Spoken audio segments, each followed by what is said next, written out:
gli amici bellini.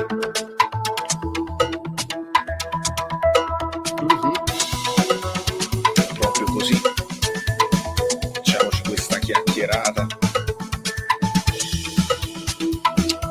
Vediamo un po' di che si tratta. Vediamo un po' di cosa volete parlare, perché alla fine questo è un famoso filo diretto, il famoso filo diretto.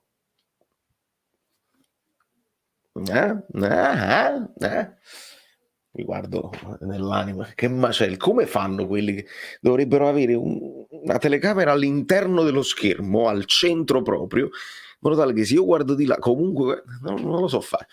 Vabbè, amici bellini, siete tutti carini, ho letto un pochino di like preventivi, un pochino di messaggi preventivi, per esempio Valentino, per esempio Diego Maradona, ciao Toronto, Gaetano, Gilda, Roberto, Angela, Vincenzo, Andy, vediamo un pochino, Maria Mosca, Veice, Sox, Francesco Langella, Ste, Partenopeo, Pietro, Giuseppe, Salvatore, Vittorio, Cirottolo, che bello, Angioletta, che è stato il suo onomastico ieri. E se vogliamo, Angela, io ti do una notizia, ma proprio una notizia non è in anteprima, è in tempo reale, un'ultima ora. È il mio onomastico oggi, cioè cercate di capire. In molti, questo San Valerio è stato spostato nei calendari per molto tempo. Io da piccolino l'ho sempre festeggiato il 28 ed avevo un amico in classe, il mitico Valerio Marotta, e quindi lo festeggiavamo insieme il 28. Dopodiché qualcuno, tipo San Tommaso, San Tommaso d'Aquino, che si è preso il 28, ci volevano spostare il 29, qualcuno lo festeggia il 29.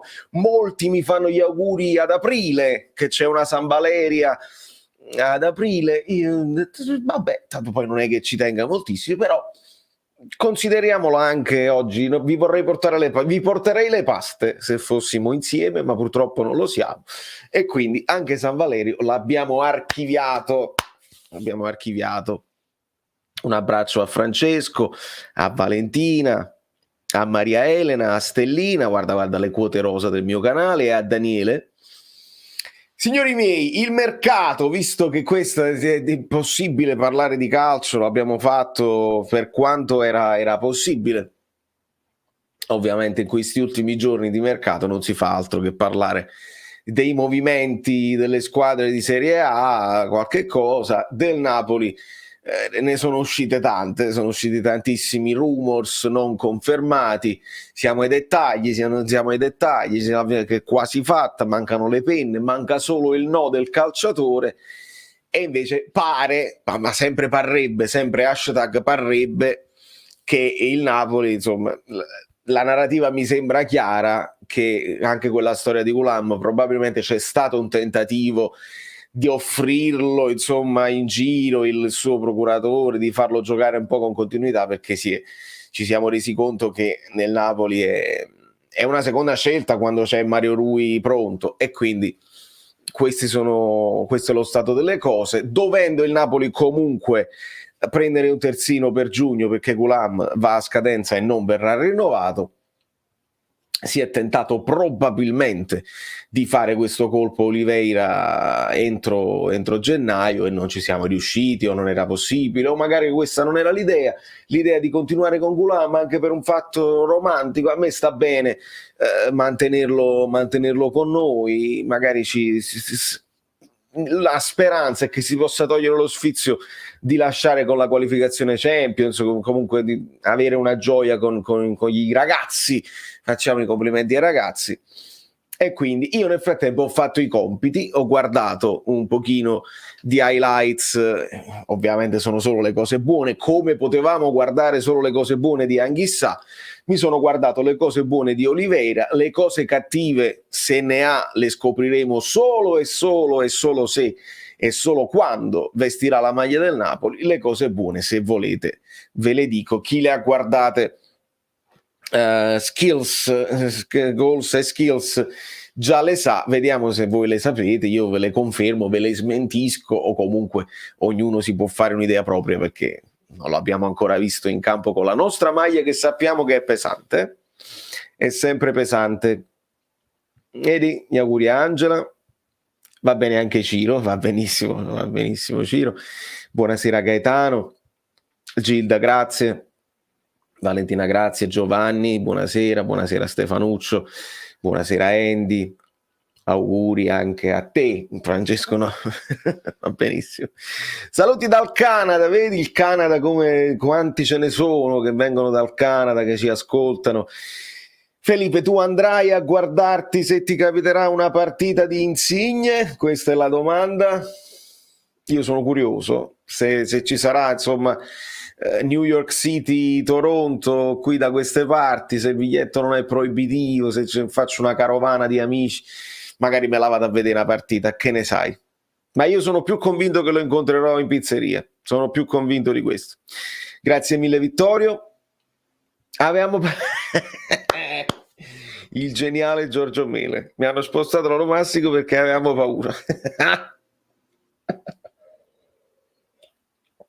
Mettete i like, ci dice Partenopeo, benvenuto Matteo come ultimo iscritto ideale.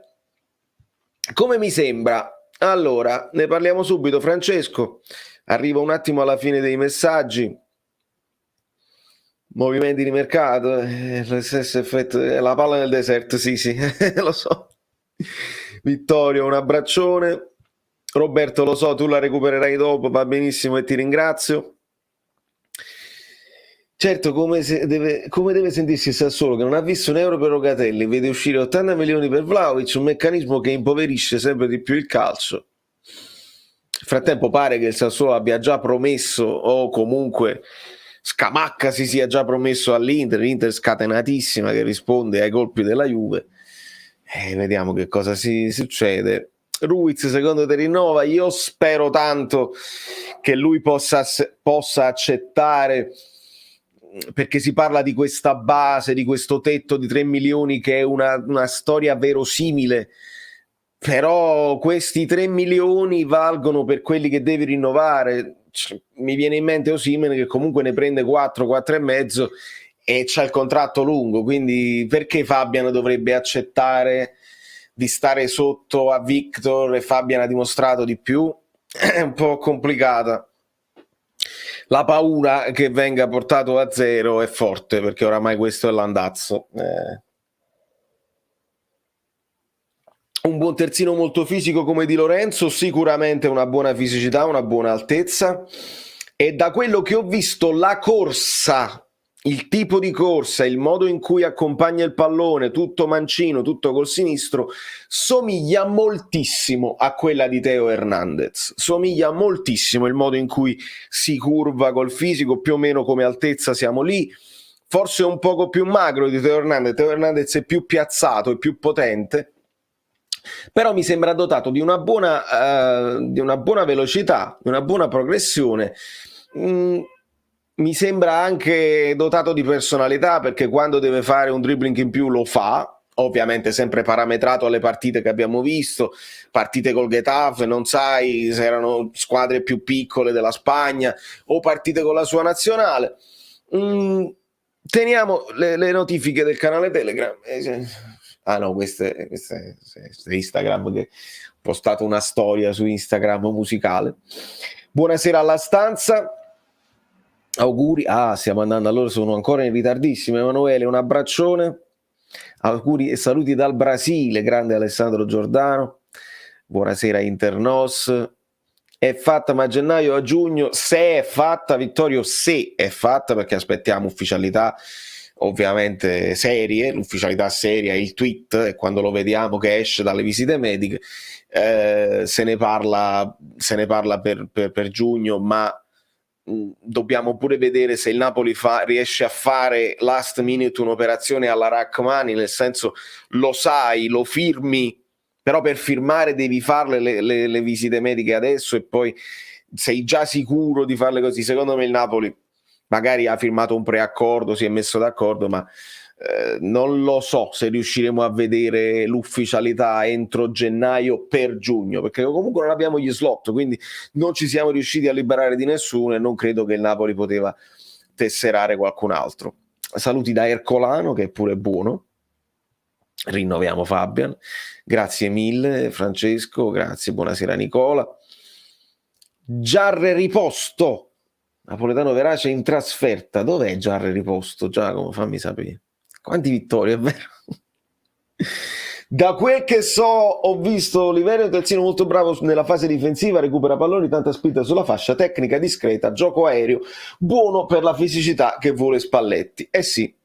Poi anche come numeri, no? Perché non ci sono grandissimi numeri di assist e di gol, quindi uno fa 2+2 e pensa che è un terzino un po' più difensivo che offensivo. Quindi per questo il paragone con Teo Hernandez che vi ho fatto, prendetelo con le molle, perché Teo Hernandez ha gol nelle gambe, vede la porta, tira calcio di punizione, va al cross, ma può anche andare dritto per dritto verso la porta e tirare. Come corsa me lo ricorda, come fisicità, come movenze. Poi dobbiamo sempre vedere che tipo di impatto avrà. Ma salutiamo anche gli amici di Fan Rating, perché siamo sempre ovviamente in condivisione assoluta sui canali Viola, e quindi va bene così. Allora, Pasquale Paone, ciao Valerio, secondo te Tuanzebe lo dovremmo aspettare un annetto come Victor prima che si metta in evidenza in modo positivo? Pasquale, qua che vuoi aspettare un annetto? Tuanzebe ha questi 4 mesi per farci vedere qualcosa di positivo, ma è stato preso, bisogna essere onesti, è stato preso in prestito secco per tappare il buco di Manolas.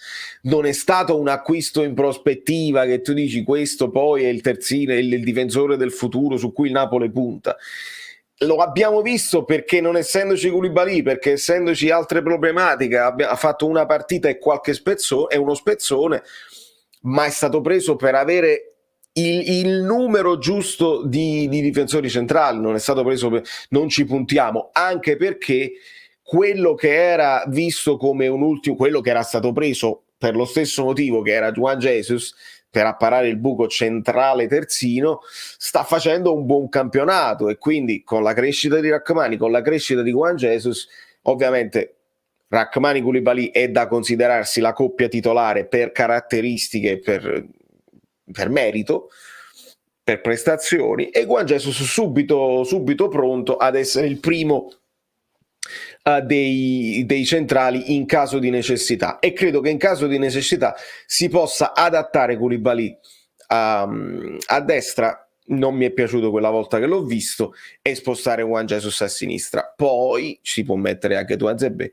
ma veramente non è una questione tutta da valutare, se il Napoli deciderà di mantenerlo oppure no, di fare un'offerta. E ringrazio Luca Delise per la donazione senza messaggio.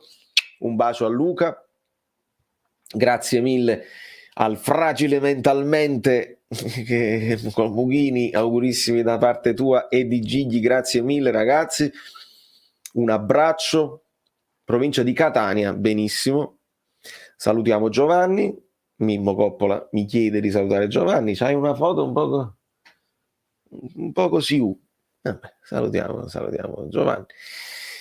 Acquisti nostri: Osimhen, Koulibaly, Anguissa, Lobotka. Non abbiamo bisogno di nulla. Ovviamente questo è quello che si dice, che si dirà.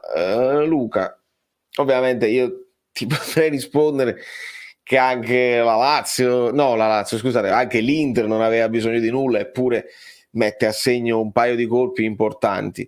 È chiaro, il colpo Caicedo last minute serve per l'infortunio di Correa. Gosens in prospettiva lo bloccano subito, e se lo prendono subito pensando che probabilmente Perisic sarà l'ultimo anno. Nel frattempo ce li hanno entrambi per ora, ed è una bella roba, anche perché Inzaghi punta tutto sulle fasce, quindi quello è un migliorare.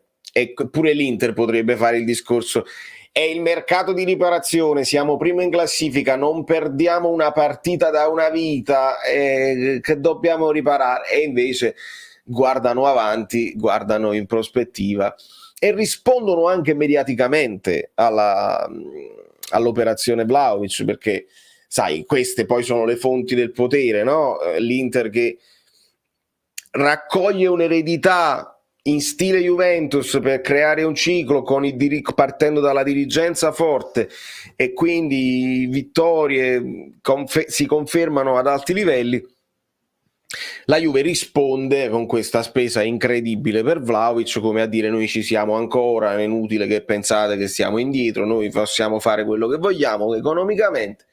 E quindi poi l'Inter risponde di nuovo e dice: sì, tu ti puoi pigliare a Vlahovic, va benissimo, io intanto mi compro Gosens, che è probabilmente il migliore esterno sinistro del campionato, anche infortunato, poi me lo recupero con calma e metto già una cosa. E poi pure il futuro, ti sei pigliato Vlahovic, io mi piglio Scamacca, anche un discorso italiano, perché dovremmo avere come Italia prima o poi un attaccante forte, e chissà che non sia proprio Scamacca. Un abbraccio a tutti, ragazzi, scorrono veloci i messaggi. Ringrazio Alessio Marigliano, sempre generosissimo. Qui siamo pazzi dal martedì al martedì, 24 ore su 24. È proprio così, carissimo Alessio, e ti abbraccio forte. Allora, un saluto da Modena, siete da tutto il mondo, che meraviglia, veramente straordinario. Salvo, buonasera. Allora, Calidù da quelli là, dimmi che è una bufala, e io te lo dico, Angela, che è una bufala non mi sembra una cosa logica. Dio, la Juventus sicuramente, alla Juventus potrebbe anche far piacere e comodo indebolire una competitor e rinforzarsi, e ovviamente sta nella logica delle cose, visto la spesa che hanno fatto, pensare che debbano rinunciare a un De Ligt che doveva essere, però ricordiamoci la narrativa: questo è il difensore che ti dura per 15 anni, hai messo a posto la difesa per 15 anni, e a quanto pare ce li hanno questi problemi economici o no? Cioè, siete forti, potete fare ricapitalizzazione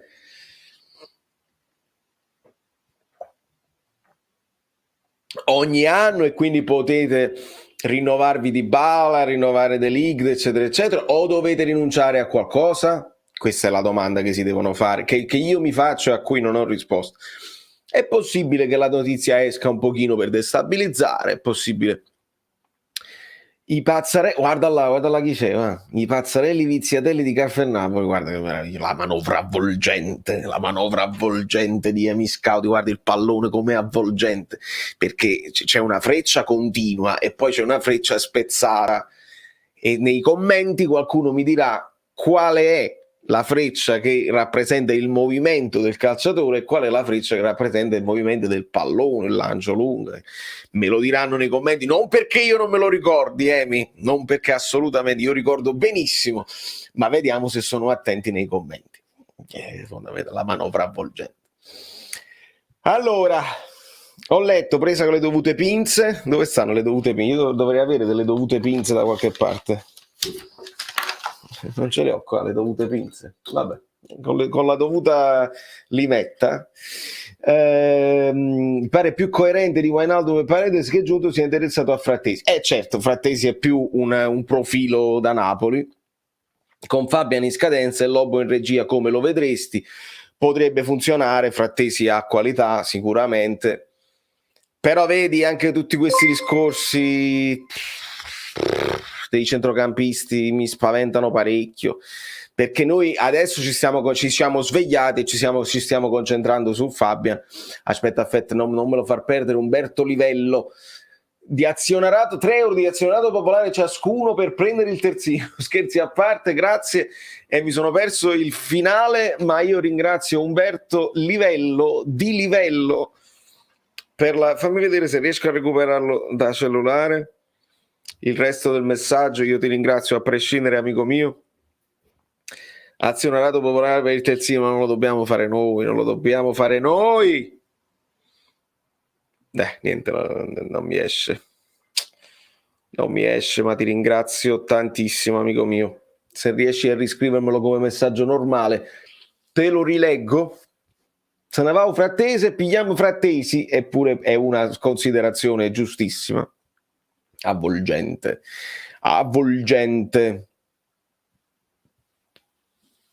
Buonasera Antonio, appena arrivato con il like preventivo, grande Antonio, bravissimi, veramente commovente il vostro supporto incondizionato. Mertens ha rinnovato, Claudio non mi risulta, avremmo fatto video, titoli a tutta pagina per una cosa del genere, purtroppo non mi risulta e non abbiamo notizie e novità in merito. Meglio tifare il Napoli per la città, perché se dovessimo tifare Napoli per vincere qualcosa con questa società stessimo a posto, Lucio, ma infatti non si tifa per vincere, noi storicamente non siamo tifosi di una squadra che vince, non ce la siamo scelti la squadra per vincere, siamo nati qua, o qualcuno ancora più eroe non è nato a Napoli ma si è affezionato, è diventato simpatico i colori della città, i colori della maglia, quale mai, quali colori? Certo non tifiamo per vincere, non è proprio il caso. In caso di addio di Fabian mettere un frattesi nel motore non sarebbe male, però bisogna essere tempestivi. Sicuramente sì.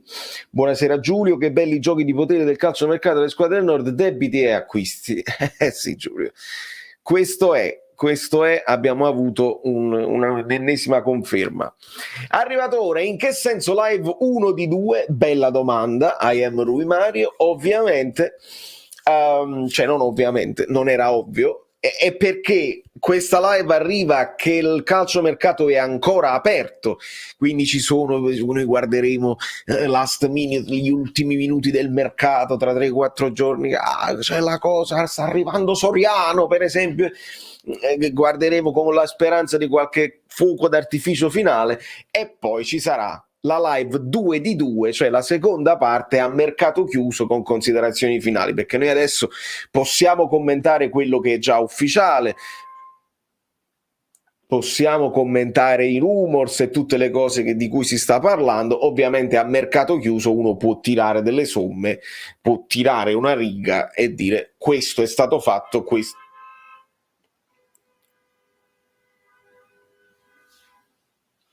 E questo non è stato fatto fondamentalmente, e poi ci si può essere contenti, delusi, uno non si aspettava niente, va bene tutto così, va male tutto così, questo poi sta a voi. Vale, ma vogliamo parlare della fake news di Tutto Sport del grande giornalista vabbè, che tra un po' viene pure viene anche come si dice, la tempesta di neve stasera, quindi calmatevi, ancora nelle strade libere, calmate. 6 milioni 3 milioni, mentre Wijnaldum 5, no vabbè, ne ho parlato Marco, ne ho già parlato e non voglio ribadirlo perché siamo alla follia proprio assoluta, assurdo proprio farlo uscire proprio un rumor del genere, assurdo. L'unica cosa che ci serviresse è un po' di mazzo, basta infortuni, basta casi di positività, sebbene nuovi acquisti siano sempre utili, ora l'importante è sperare di averli tutti. Sono d'accordo Alessandro. La Freccia Osimhen sicuramente quello che fa il lancio lungo, e Mertens forse. KK ha detto manco morto, sono legato a Napoli e ai tifosi, speriamo bene per sempre Anna Maria. Ha detto Colini che KK non ci andrebbe mai da quelli là, fidiamoci, perché Rachmani dichiara di poter tranquillamente sostituire KK, lo sai come la pensa? No, vabbè. Stefano, in queste io non l'ho ascoltata di primo pugno, di mio pugno, di mio pugno quando uno scrive, di mio orecchio, non l'ho ascoltata l'intervista, quindi non ho sentito toni, non ho sentito la domanda, perché molto spesso uno, a seconda della domanda che fa, la risposta è quasi obbligata, e per poter poi scrivere un articolo che abbia un titolo più o meno accattivante.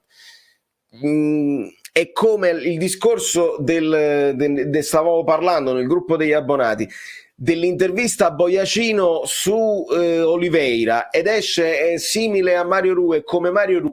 Non è vero, l'ho ascoltata io, Boiacino non ha detto Oliveira ha le stesse caratteristiche di Mario Rui, non se lo sarebbe mai sognato. di dirlo una cosa del genere, anche perché mi è sembrato proprio dall'ascolto in viva voce che Boiasino Olivero l'avrà visto 3-4 volte, perché poi non basta avere la stessa nazionalità per sapere vita, morte e miracoli di un giocatore. Boiasino magari se ne frega altamente di Oliveira e di seguire la carriera di Oliveira, seguitemi bene. L'avrà visto un paio di volte, conoscerà le caratteristiche, sicuramente lo conosce meglio di noi, ma non ha detto assolutamente. Stavano parlando insomma della zona di campo, delle cose. De Maggio ha risposto sì, come Mario Rui, esterno basso come Mario Rui, ah sì, un poco come Mario Rui. Esce poi l'articolo, Oliveira è come Mario Rui. No, non ha detto questo. Allora ecco perché uno ce le ha 24 ore al giorno da dedicare all'ascolto di tutte le interviste? No.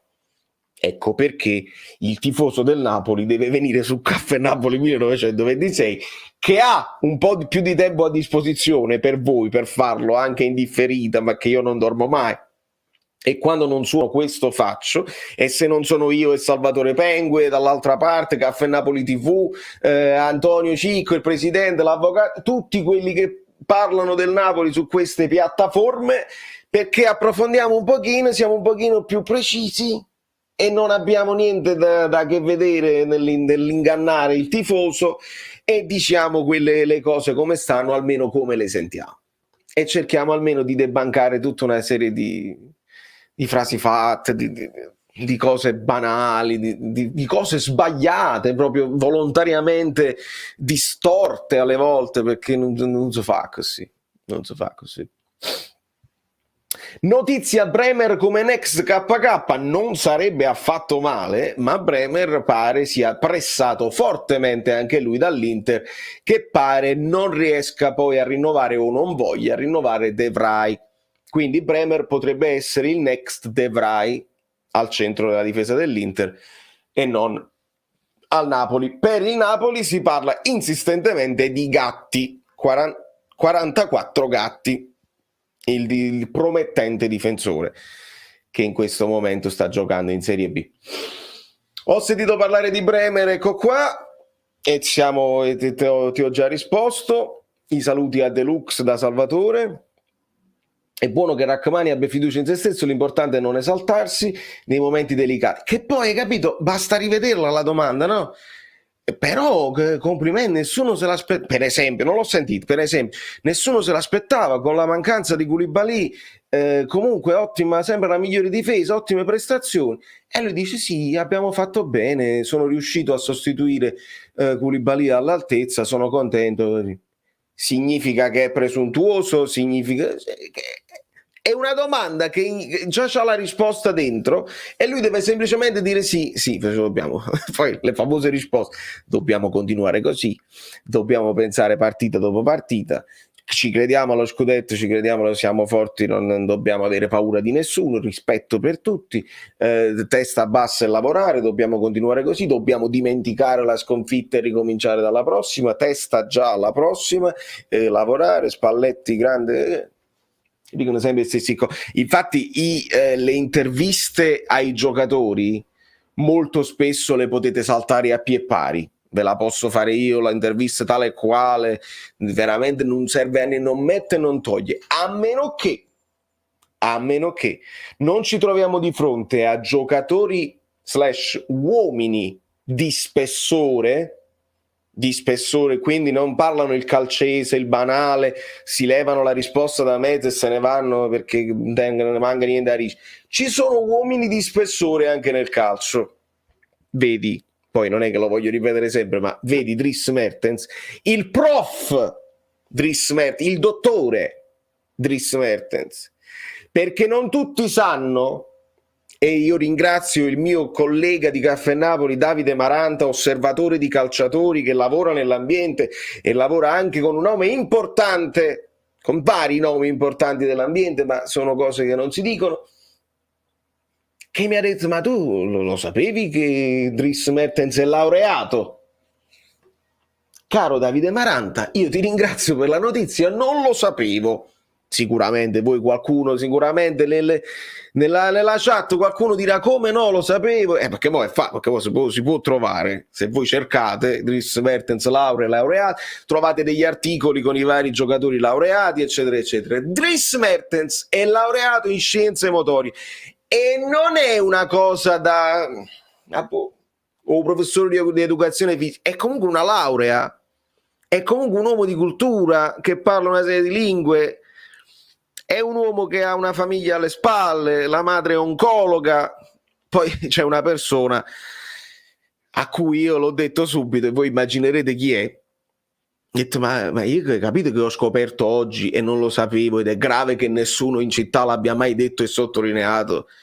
E che non risponde, sì, mi pare che la mamma è oncologa. E allora vabbè, ha detto non potrò mai avere lo sfizio di darti io una notizia, caro Guido. E quindi, no, ma infatti sì, è comunque qualcosa che io non, ma certamente. Cosa ne pensi di Petagna? A me non piace per niente. Allora, Giovanni, Petagna è un giocatore molto particolare, è molto pesante nei movimenti, ovviamente noi abituati, anche avendo negli occhi il Napoli degli ultimi anni fatto di velocità, di scambi stretti, di piccoletti veloci che si spostano così, con Mertens, lo stesso Cavani non era piccoletto ma era velocissimo. Non siamo tanto abituati al giocatore, al Panzer, ma non intendo il Panzer, cioè l'attaccante, quello là grosso che fa, con la fisicità, eccetera, eccetera. Ovviamente ha dei limiti di mobilità, perché spostare quel fisico non è facile. Se ti devo dire a me piacciono altri tipi di attaccante, ti devo dire la verità. Petagna ha delle caratteristiche che altri attaccanti non hanno e se sta al top della forma possono anche risultare utili. Poi Petagna i suoi gol anche importanti li ha fatti, pochi ma li ha fatti. Può fare tutta una serie di discorsi anche di sostegno ad altre punte, può fare spazio, può fare a sportellate. Io preferirei un giocatore un po' più simile ad Osimhen, anche per non dover, ogni volta che ti manca la punta titolare, dover ricostruire uno stile di gioco, perché quando hai Osimhen puoi giocare in un modo, quando hai Mertens puoi giocare in un altro modo, quando hai Petagna è ancora un altro modo, perché la palla alta, nonostante lui sia grosso, a Petagna non gliela danno, perché salta poco, per quello che ho visto io, e non vince tutti i duelli aerei così. Petagna la vuole sui piedi, è paradossale, grosso com'è, lui la vuole sui piedi, mantiene, e questo mantiene, impossibile spostarlo, gli avversari alle spalle e fa salire la squadra. Vittorio pensa, che io ringrazio, ma quanto siamo belli su Telegram, abbonatevi, e questo lo dice lui, non lo dico io, però vi devo dire la verità, voi potreste fare anche un tentativo, no?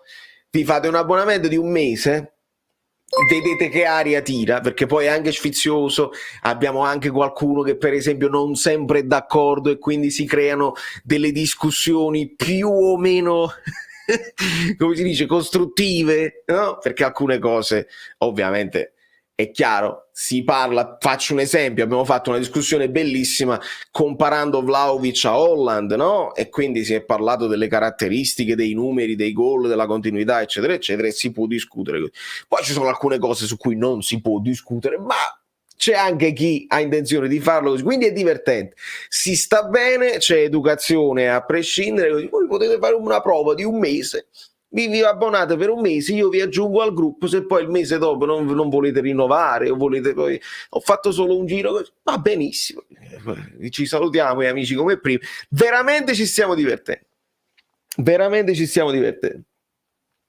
Mi sono appena collegato, ma quindi per Olivera è fatta realmente per giugno o è come Zaccagni? Ah, bravo Marco, tu non fai male a ricordare Zaccagni, non fai male per ricordare Zaccagni, perché anche con Zaccagni era data per fatta io me lo ricordo, si facevano gli stessi discorsi, non viene subito, viene l'anno prossimo.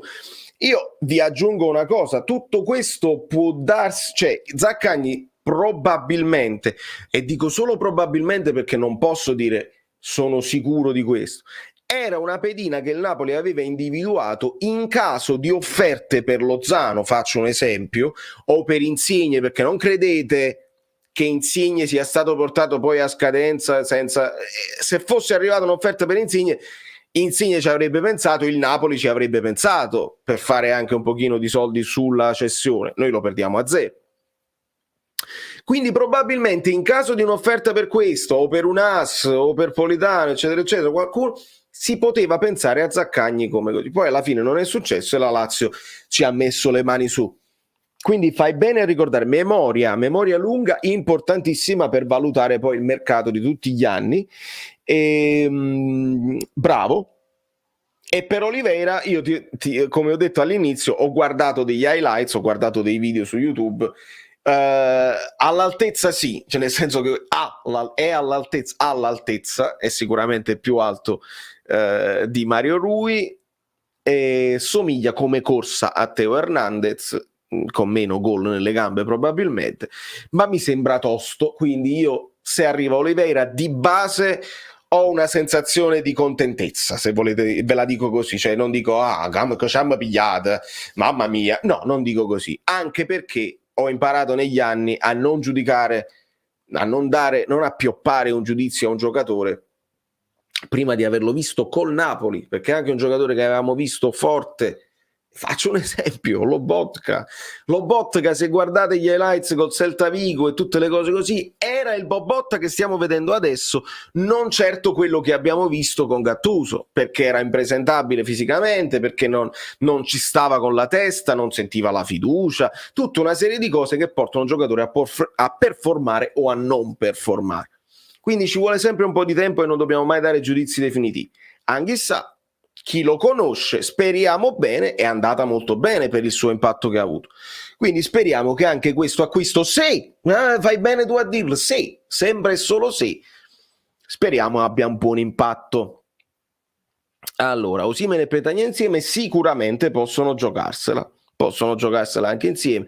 Petagna si sposa bene secondo me sia con Osimhen sia con Mertens, proprio per queste sue caratteristiche uniche lui preferisce quasi più stare a centrocampo, è un trequartista enorme, un grosso trequartista, più che una punta che finalizza, che va, anche perché non è freddissimo sotto porta e quindi non ha tantissimi gol nelle gambe, lui preferisce venire incontro e fare spazio. Oppure lo puoi lasciare anche lì in area, riempire l'area, se arriva un cross qualcuno se lo deve marcare e poi devono arrivare i vari Elmas, i vari Zielinski, i vari altri attaccanti a finalizzare. Al Napoli serve necessariamente un'altra prima punta, secondo me. Mertens ha problema età, Osi spesso ha infortuni e Petagna non basta, è un in più che ci può stare, serve anche un dopo Insigne, senza dubbio sale. Questa è una considerazione che noi abbiamo fatto nell'ultima live su Caffè Napoli TV, Caffè Napoli 1926 TV, altro canale YouTube della squadra di Caffè Napoli, sviluppando tutta una serie di dati, raccontandoci con i numeri freddamente quali sono i punti di forza e i punti deboli del Napoli, e scopriamo che il punto debole del Napoli, non a caso, è l'attacco, non è la difesa, e lo stiamo vedendo perché l'Inter con una partita in meno ha fatto 10 gol più di noi e hanno una percentuale realizzativa più alta. Il Napoli crea meno dell'anno scorso, ma finalizza poco, quindi fondamentalmente o terzino sinistro, a noi ci serve un attaccante. Per le cose che hai detto tu, perché un Osimhen che non si infortuna mai e che puoi schierare per tutte le partite di un campionato magari te lo risolve il problema del gol con la sua ferocia. Un Mertens che sta vivendo una nuova giovinezza, bisogna dire, ma ovviamente devi gestirlo in qualche modo proprio per averlo così in forma, e quindi ovviamente tu punteresti tutto su Mertens, così Petagna non ha i gol nelle gambe, quindi il discorso che fai è giusto. E paradossalmente è giusto, al Napoli serve una punta, teniamo una carrettata di esterni che però non stanno segnando, e quindi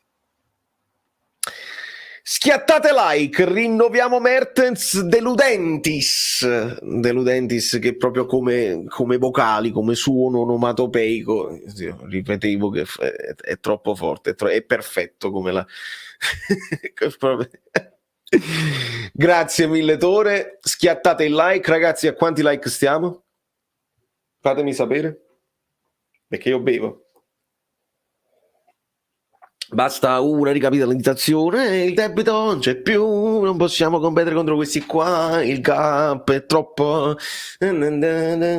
Giorgio, io facevo un discorso, un amico bellino mi aveva mandato una considerazione, Ottavio, il nostro amico Ottavio, anche abbonato, mi aveva mandato una considerazione. Dice, guarda qua, questi erano già pronti con Vlahovic, con l'hashtag, con il video, con tutta la narrativa, erano già pronti per pompare la cosa. Ho detto, ma è chiaro, cioè, queste non sono cose che si improvvisano. Tu hai già pronto il video, le luci, la colonna sonora, la scenografia e lo stadio, ma le inquadrature, lo storyboard del video che posterai su Twitter per 20 secondi di Twitter, tu hai già deciso quale sponsor te lo pagherà questo video, hanno già deciso tutto, così devi solamente aggiungerci la faccia del calciatore. Non sono cose che si improvvisano e voi dovete considerare il paragone è come paragonare una trattoria dal nome sconosciuto dove si mangia anche bene, ok? Ad un colosso come McDonald's che magari si mangia anche male, ma alla fine quale dei due fattura di più? Ok, fatevi questo paragone tra Napoli e Juventus, non parlo solo della Juve, Napoli e Inter, Napoli e le grandi squadre europee. Noi siamo una trattoria dove è paradossale perché si mangia meglio, è più bello vedere il calcio, stiamo anche competiamo a livello di sapori, di soddisfazione, il nostro palato gode di più a vedere il Napoli e stiamo pure lì, siamo pure più avanti come considerazione, ma se tu vai a comparare l'organizzazione, il fatturato, la struttura, eccetera, eccetera, noi siamo sempre una trattoria e loro saranno sempre una catena, ecco, una catena industriale. E chissà se questo paragone piacerà anche al nostro amico Guido Gentile. Io l'ho buttata là così, non lo so. Buonasera amiche belline, buonasera amici bellini, buonasera Franchi Tiratore, ci avevo visto bene, siete in grandissima forma. Tu sei a New York, i presidenti in America li votano i cittadini. Già, hai ragione, sì, non ho proprio idea di quello che sta succedendo in Italia. Perdita di tempo inutile. Da dove vogliamo iniziare? Partiamo da questo paragone che mi è venuto così in mente, cioè è paradossale che il Napoli sta quasi alla stessa zona di classifica con squadre come la Juventus, cioè stiamo punto a punto col Milan in questo momento, ma se facciamo un paragone tra le due organizzazioni, no, la famosa società snella che ha il Napoli, io ho fatto il paragone di una trattoria dove si mangia anche bene con una catena come può essere McDonald's, una cosa che sta in tutto il mondo e che tutti conoscono, con un'organizzazione alle spalle che noi non possiamo mai raggiungere. Ci sta il paragone o sto dicendo una stupidata? Concedetemi. Sono disomogenei, però vai. Sì, chiedo scusa qualche minuto, perché in parte, ma solo in parte, sentii la diretta dell'altra sera, la prima, non quella di mezzo della estremamente statistica. E tanto tempo fa partecipai a un incontro letterario, era ospite Magdin Allan, ancora non era Magdin Cristiano Allan, era molto giovane. All'epoca, per inquadrarlo storicamente, era vice direttore del Corriere della Sera, giusto il giornale più importante d'Italia e più autorevole. Uno di questi incontri organizzati da Rotary, Lion, in cui io non faccio parte, la mia famiglia se ne è sempre tenuta alla larga. E c'erano tutti questi figli di papà che poi a un certo punto facevano le domande, insomma, una più banale. Io volevo fare la mia domanda, anche se mi occupo da sempre di cultura e spettacoli, fin quando ho fondato il giornale del liceo e poi dell'università, quindi prima di diventare giornalista. Anche se ero direttore del giornale del liceo classico, però mi piaceva occuparmi, a parte l'editoriale, della pagina del cinema. E non mi facevano fare questa domanda perché diceva, sentiamo il figlio dell'avvocato, questa è la figlia questa figlia. A una di queste domande, e mi è capitato 3 volte nella vita, una volta è stato Pedro Almodovar, una volta Michelangelo Antonioni, che comunque già non parlava, e una volta Magdi Anlà, disse alla domanda di questo figlio di papà: lei ha le idee poco chiari, ristudi e ci rivediamo la prossima volta. Aia. Siccome la vita a volte ti dirà qualcosa, qualche anno fa a Castellaneta Marina c'era un incontro di Magdi, ormai cristiano, Allan. Io andai e lui si ricordava molto di me, perché comunque poi parlammo dopo l'incontro, forse sono i capelli che fanno ricordare le persone. Fu molto carino, poi lui è sotto scorta, sappiate, quindi non è facile parlarci, nel senso è una persona molto educata, molto disponibile, coltissima, a prescindere dalle opinioni politiche. Io sto parlando come spessore umano, non voglio... E si ricordava di questa cosa, no, parlando. Allora io, perché vi cito questa cosa? Perché senza offenderlo, saranno tutti amici tuoi carissimi, Valerio, avevano le idee molto poco chiare, perché sono figli di una stampa che non è stampa e ha riempito solo di, neanche di tifo, di tifero più banale, boom boom, ma dai, ma che è questa cosa, boom boom? Io già mi vergogno quando ho fatto la Champions, ma lì è ironizzare il tifoso che poi scrive, casomai, Valerio, trova il passaggio dove Guido ha detto che arriviamo sesti. Guido ha detto partiamo dal quinto posto, quindi bisogna anche essere attenti. E non si fa dal quinto al primo, una cosa diversa. Hanno le idee molto poco chiare e non l'ho presa alla lunga. Allora, se vuoi, perché ora facciamo a questo punto una cosa carina, ti mando in diretta un'immagine. Se vuoi, certo che voglio. Scherzi. Però non pubblicarla subito, te la mando. Stai mandando? Aspetta. Allora facciamo, seguitemi amiche belline e amici bellini. Adesso te la devo mandare. Facciamo che c'è un musicista italiano che vive a Milano che si chiama Saverio Solido. E non è tifoso di nessuna squadra, anzi considera tutti quelli che seguono il calcio degli imbecilli, non ci perde manco un secondo, è un genio come mio fratello in pratica. È un buon musicista, non è Rolling Stone, eccetera.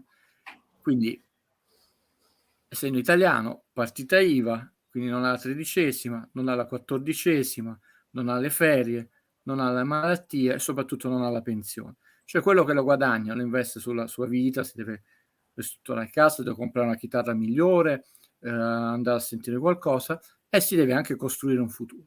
Quindi c'è il conto corrente, ha un consulente, chiamiamolo maleducato che non guida invece che Guido Gentili, che gli ha investito i suoi soldi in un fondo e ogni tanto gli consiglio qualcosa, quindi lui diciamo è attento, dice guarda che adesso quoteranno sul mercato della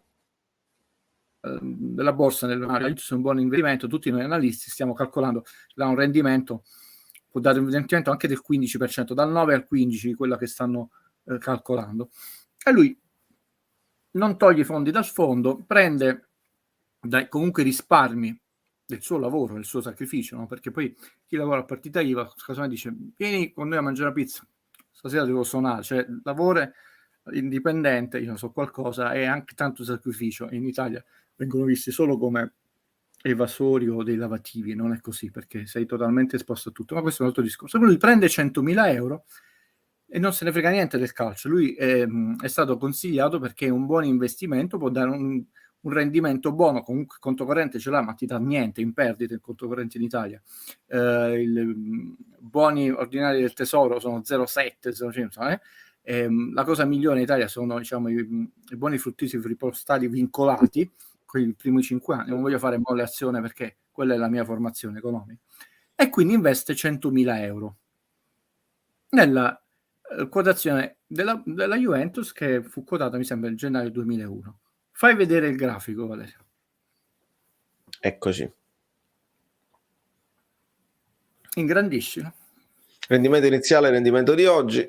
Quando mio fratello era piccolo, ed è diventato un professore severissimo, ma era molto piccolo, parlo 5-6 anni, usava l'espressione è incacchiato come un'ape. Ecco, oggi Saverio Solido chiama questo consulente maleducato che non guida e che non gli risponde al telefono perché lo vuole menare. Non si frega niente del rigore, lui è un investimento, cioè in verde è quanto lui ha investito, in arancione è quanto lui ha oggi. Cioè se lui deve andare a cambiare queste sue azioni oggi, gli darebbero 10.250 euro. Ha perso il 90% del suo investimento, che era il 91,5 prima della voce dell'acquisto di Vlahovic. In pratica le azioni sono state immesse sul mercato a una quotazione di 3,70 euro, oggi valgono 39 centesimi. È chiara questa cosa, amiche Bellina? Spero che lo sia. Con tutto che ci sono state 3 capitalizzazioni. Allora, l'altra sera, quando tu hai partecipato a quella cosa che era demenziale, sembra che la capitalizzazione, cioè una cosa figa, no? Ah, che bello, quanto siamo fighi, eccetera. E adesso devo rispondere alla tua. Poi parliamo di che cos'è una capitalizzazione e l'acquisto di Vlahovic. Però tu mi hai chiesto una cosa ben precisa e io te la mando perché fa paura. Non è che sto evadendo, cerchiamo, la prendiamo con calma tutte le cose. Fai vedere di botto questa. Arrivo. Era una richiesta che in settimana, prima che succedesse sto casino, quindi avevamo anticipato tutto, Valerio mi aveva chiesto e ho detto te lo faccio, hai la mia parola d'onore, però ho detto ti spaventerai, te lo anticipo. Infatti io per questo avevo mamma mia, la vedo. Avevo chiesto una cosa e adesso gli amici bellini lo capiranno immediatamente. Perché forse con i grafici, perché il paragone mio è fantasioso e non ci azzecca. Il paragone più giusto da fare è questo qui. E devo ingrandire parecchio. Lo so, bisogna ingrandire parecchio. Togli anche la mia faccia. Okay. Così sembra un po'. Valerio è una persona. Ecco, grazie, così è molto meglio, Valerio. Lascialo un attimo così. È la bandiera del Giappone, però con un po' più di scuorno in faccia. Sì. Valerio è una persona molto intelligente, molto umile, che impara, molto educato e mi deve un favore grosso con stasera perché mi sta chiedendo di venir meno a tutto quella che però l'ha detto prima, tutta quella che è la mia formazione di vita dalle scuole elementari, no? Non possiamo confrontare degli insiemi disomogenei. Innanzitutto parliamo di Exor, che è una società di capitale commerciale. Ve lo dico in italiano, teoricamente è una società per azioni, in realtà non è una società per azioni perché è una società olandese, non è italiana, quindi voi tifosi della Juve tifate una squadra olandese. E già questo è una discriminazione perché è una società per azioni, la Firmaulo è una società SRL, società a responsabilità limitata. Fanno parte entrambi del diritto commerciale, che ha fatto diritto commerciale, ma hanno una forma diversa in tante piccole cose, non solo perché una società per azioni ovviamente è una società che gestisce capitali molto più grossi, ha una diversa composizione degli organi sociali, una diversa tenuta delle scritture contabili, è diversa, cioè fanno parte tutte e due del codice della branca del diritto commerciale come una società come di operazione, cioè, però sono diverse. Non è SPA con SPA, anzi non è manco SPA perché è una società straniera olandese. Questo è il fattura, che quindi per esempio la Exor, che è una holding, ha una capitalizzazione sul mercato che la Firmaulo non ha. Quindi Valerio mi ha chiesto una cosa, io ho cercato di trovare un modo per fare questo confronto, poi toglierlo adesso, Valerio, perché dobbiamo vedere la tua faccia. No, ma è troppo bello. No, perché non vengono dette queste introduzioni. Quindi già noi non dovremmo paragonare una società, me l'ha chiesto come favore personale, da oggi mi deve un favore grosso, Valerio, perché mi sta proprio forzando a fare qualcosa che è contro i miei ideali. Però diciamo, è giusto dirvelo, che una è una società a responsabilità limitata e una società per azioni. Cioè non è che una è illegale e una è legale, sono tutte e due perfettamente disciplinati dal codice e si studiano nella branca di economia e commercio e diritto commerciale. Ok? Però sono diverse. Ci sono delle sfumature diverse proprio in tutta la loro, non solo formazione, tenuta sostanziali, ma anche azione sul mercato. Ad esempio, tu una società responsabile limitata, tu non puoi comprare le azioni, non puoi fare la scalata eventualmente, non puoi lanciare un'OPA, un'offerta pubblica di acquisto. Cioè, io adesso non voglio farvi il professore di economia come sono, però detto, cerchiamo di non banalizzare come invece l'altra sera era. Io ho resistito mezz'ora, vedete, te lo dico, poi anche per quanto, cioè, se voglio ridere mi vedo i Monty Python, no? Perché poi una cosa è essere ironici pure nella satira o anche sempliciotta come la pallottola spuntata, ma quella è idiozia pura, mi permetto. Altra cosa, la Exor all'interno del suo universo ha altre attività commerciali, come per esempio la Ferrari, e la Ferrari al suo interno c'ha sia il reparto corse che il reparto, diciamo, vendite, c'è auto Gran Turismo da strada, c'ha un settore Jedi, che è il settore non Jedi con la J ma con la G, editoriale, che all'interno contempla la stampa, sport, Repubblica, eccetera, eccetera, che contempla anche il settore radio, e quindi Radio DJ, Radio Capital, cioè, che per esempio. Però se dobbiamo andare a vedere i 2 anni di riferimento, il fatturato del 2020 dell'Exor e il fatturato della Filmauro, quella, cioè, è fatto con formule matematiche dell'Excel, quella è la differenza. Cioè si riesce a vedere appena, ovviamente ho cambiato i colori, qual è la scala di valori tra i 2 universi. È chiaro. Spiego agli amici bellini qual era stata la mia domanda iniziale a te. Ho detto, dato che noi ci confrontiamo nello stesso campionato, quindi facciamo lo stesso sport, però alle spalle abbiamo 2 universi, parliamo proprio di universi, questo è il periodo in cui si parla dell'universo, degli meta-universi. 2 universi completamente diversi. Allora io voglio avere un modo per spiegare agli amici bellini e a chi ci ascolta quanto sia diverso avere una squadra di calcio quando alle tue spalle c'è la ricchezza del proprietario e la Filmauro, o quando hai una squadra di calcio e la ricchezza alle spalle è la Exor. E questo è il risultato, per capirci. Questi sono, hai detto, gli ultimi 2 anni? Sì. Di fatturato della Filmauro e della Exor. Quindi questo sono le possibilità che le 2 società che hanno alle spalle Napoli e Juventus hanno economicamente. Vedi Giusto? però il terzo grafico, Valerio, che ti sto mandando ora. Arriva con rumori annessi. Esatto, perché questo poi esattamente, questa era la seconda parte della domanda che ti avevo fatto, anche per far capire, perché quello non basta, ma è questo poi che spiega. La Filmauro è una società a responsabilità limitata di produzione e distribuzione cinematografica che con acquisizione mediante tribunale fallimentare e prestito da Unicredit ha rilevato il titolo sportivo delle SSC Calcio Napoli, ma l'ha registrato con una nuova codice alla Camera di Commercio. Al bilancio, l'ultimo bilancio approvato, quindi all'interno della Filmauto c'è la Società Sportiva Calcio Napoli.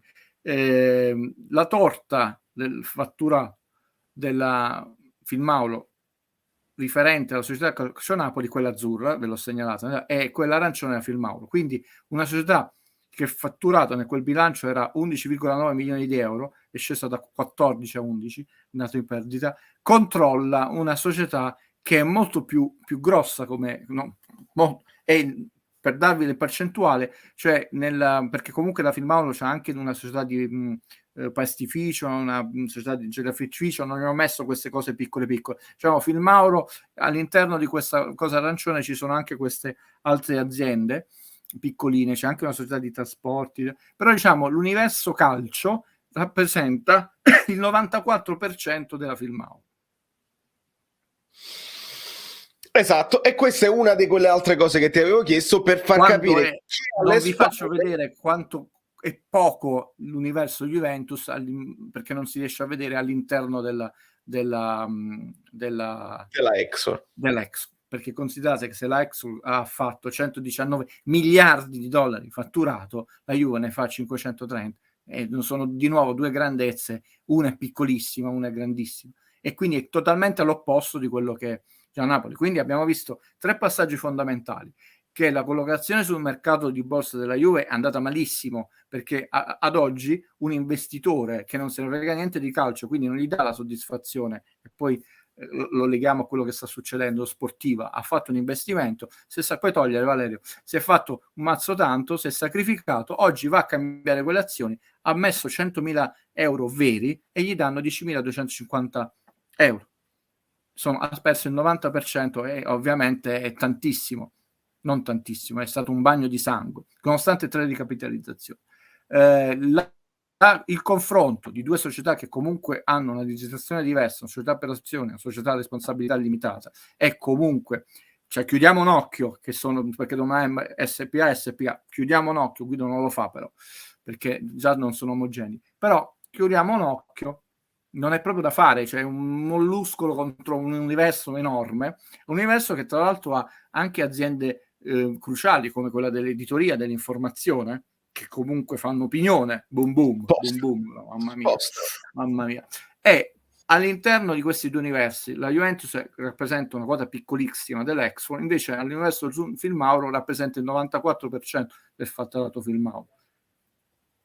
Qual è il punto? È che quando io insisto, me le prendo anche quelle cose, Guido Gentile ha detto il sesso, questa gente non vuole imparare, che il calcio è passato da società sportive, dove comunque avevi delle famiglie importanti alle spalle, innamorati, però erano comunque tutte società sportive, alla rivoluzione industriale, Berlusconi, adesso finanziaria, con società che sono diverse, non è corretto, cioè, e le regole di base che sono sbagliate, Valerio, perché non può competere in un sistema calcio una società per azioni con una società a responsabilità limitata, una società che ha dietro un colosso da 119 miliardi di euro, tra l'altro con un regime fiscale diverso, perché tu hai consentito come fondi, perché noi abbiamo in Italia società americane, no, la Commisso, società che non si è ancora capito che sono, il Milan dove un fondo, e società di fatto familiari, industriali, con piccoli gruppi industriali come Lotito e De Laurentiis,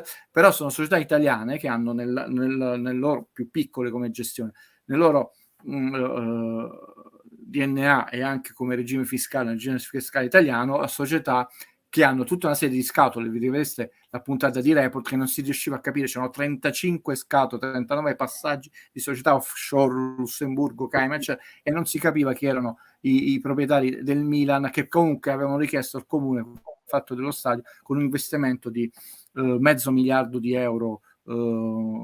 che non sono bruscolini.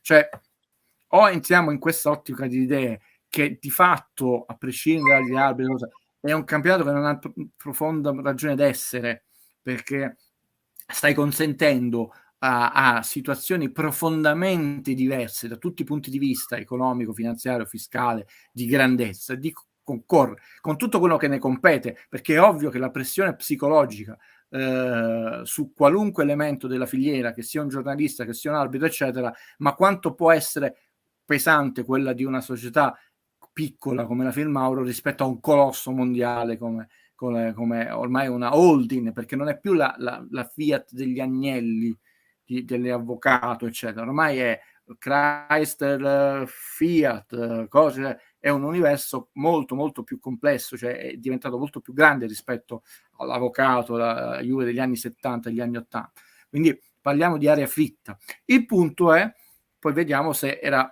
sostenibile. Allora, quando si fa un aumento di capitale e altre cretinate che ti dissero l'altra sera, bello, comunque si fa, quindi tu stai chiedendo ai sottoscrittori di mettere liquidità sul mercato perché cose non sono andate bene. Cioè tu fai un aumento di capitale perché le cose non sono andate bene, e lo fai a 2 anni di distanza dall'alto aumento di capitale e anche dalle emissioni di maxi bond che non è andato bene. Perché io ho sentito idiozie, no, perché là risparmiamo quello, ma che cacchio stai dicendo? Cioè comunque questo debito c'è e questi aumenti sono stati fatti e non sono soldi, perché se tu fossi investitore, e qui Commisso va attaccato, perché lui l'intervista che ha fatto a Financial Times è vera, è lucidissima, e ha detto una cosa giusta, ha detto: in America gli azionisti ti sarebbero venuti a prendere con gli avvocati a casa per quello che hai fatto. Com'è che in Italia nessuno dice niente? La Lega, la FIGC, la Consob sono gli stessi, il Saverio solido della situazione, che avrebbe fatto a parte non avrebbe raggiunto questi livelli, perché già quando era sotto di un 20% succedeva qualcosa, non il 90% della perdita con 3 aumenti di capitale. L'azionista X americano se frega niente del rigore di Quadrato, del tuffo, dello scudetto, leggenda, cosa. Lui lavora, investe e vuole dei dividendi, punto. È chiaro questo fatto? Quelli là no, non me ne frega niente, non voglio vivere nella vostra ignoranza, ve lo dico a costo di sembrare antipatici. Tutti gli juventini si stanno disiscrivendo nel mio canale, non fa niente, non mi interessa il cinema solo perché non sono juventino. Però detto, è una questione di numeri, cioè voglio chiedere quanti di loro hanno investito nelle azioni della Juve. Nessuno probabilmente, detto, perché vedi come cambiava quando invece ti tolgono i soldi dal portafoglio. Il punto è che nella ricapitalizzazione era stato segnalato 80 milioni di euro in 3 anni come investimento del mercato per spendere, perché tu comunque fai un business plan, quello che chiedeva più volte Benitez, non è che dice datemi 400 milioni mercato, chi si è visto, non vi. Questi 400 milioni servivano per ripagare il debito che diventa sempre più grosso, per i costi di esercizio. Le società di sportivi hanno dei costi di esercizio. Non è che tu vai da una parte, l'albergo non lo paghi per dire sciocchezze, gli aerei, le risonanze continue ai giocatori. Dico sciocchezze per dire, ma ogni cosa, le magliette, il procuratore di Insigne l'ha detto, vengono poi decurtate dallo stipendio, però di un giocatore, non è che, perché sennò dici io ti do la maglietta, tu la dai a Valerio e tu non puoi giocare alla manetta, ne regalo migliaia, come ha detto lì, amico, e quindi la società ci avrà un accordo che il marchio sportivo ti dà un certo numero di magliette, io non lo so perché dovrei leggere il contratto di vari, perché giustamente quella è la tua attrezzatura tecnica, ma che io le vada a regalare continuamente, quello non fa parte più del sarà un surplus che tu paghi, la società paga e che poi al calciatore. Quindi ci sono tanti costi di fisioterapia, costi di ghiaccio, e poi l'investimento sul mercato. Allora, Vlahovic non sappiamo quanto è costato perché ancora non ci hanno detto, sicuramente commesso il primo anno o addirittura 2 lo farà gratis come Chiesa, però diciamo l'operazione di 67 milioni più bonus sicuramente facilmente raggiungibili, però una volta voglio fare il pessimista, non sono facilmente raggiungibili. Diciamo, calcoliamo 67 senza bonus, però ci sono 18 milioni di commissione che vanno totalmente perse, cioè non possono essere ammortizzate nel bilancio al procuratore, è uno stipendio lordo, quindi al netto di più di 7 milioni. Non essendo un giocatore che viene dall'estero e il decreto il cose là sono 14 milioni, 14 per 5 anni più 67 più 18 fa ben oltre gli 80 previsti in 3 annualità. Quindi è chiaramente, non è che è un'operazione allo scoperto, nel senso, sono tutte operazioni che tu dici io rimando. Il problema, e chiudo, che parliamo formalmente, dovremmo parlare di sport, ma per Guido rimane sempre esercizio del potere, poi stabilito questo possiamo continuare a parlare, perché se no non mi siedo proprio al tavolo a parlare con te, che tu sia napoletano, juventino, interista, non mi siedo, mi spiace, non mi siedo perché non voglio perdere il mio tempo.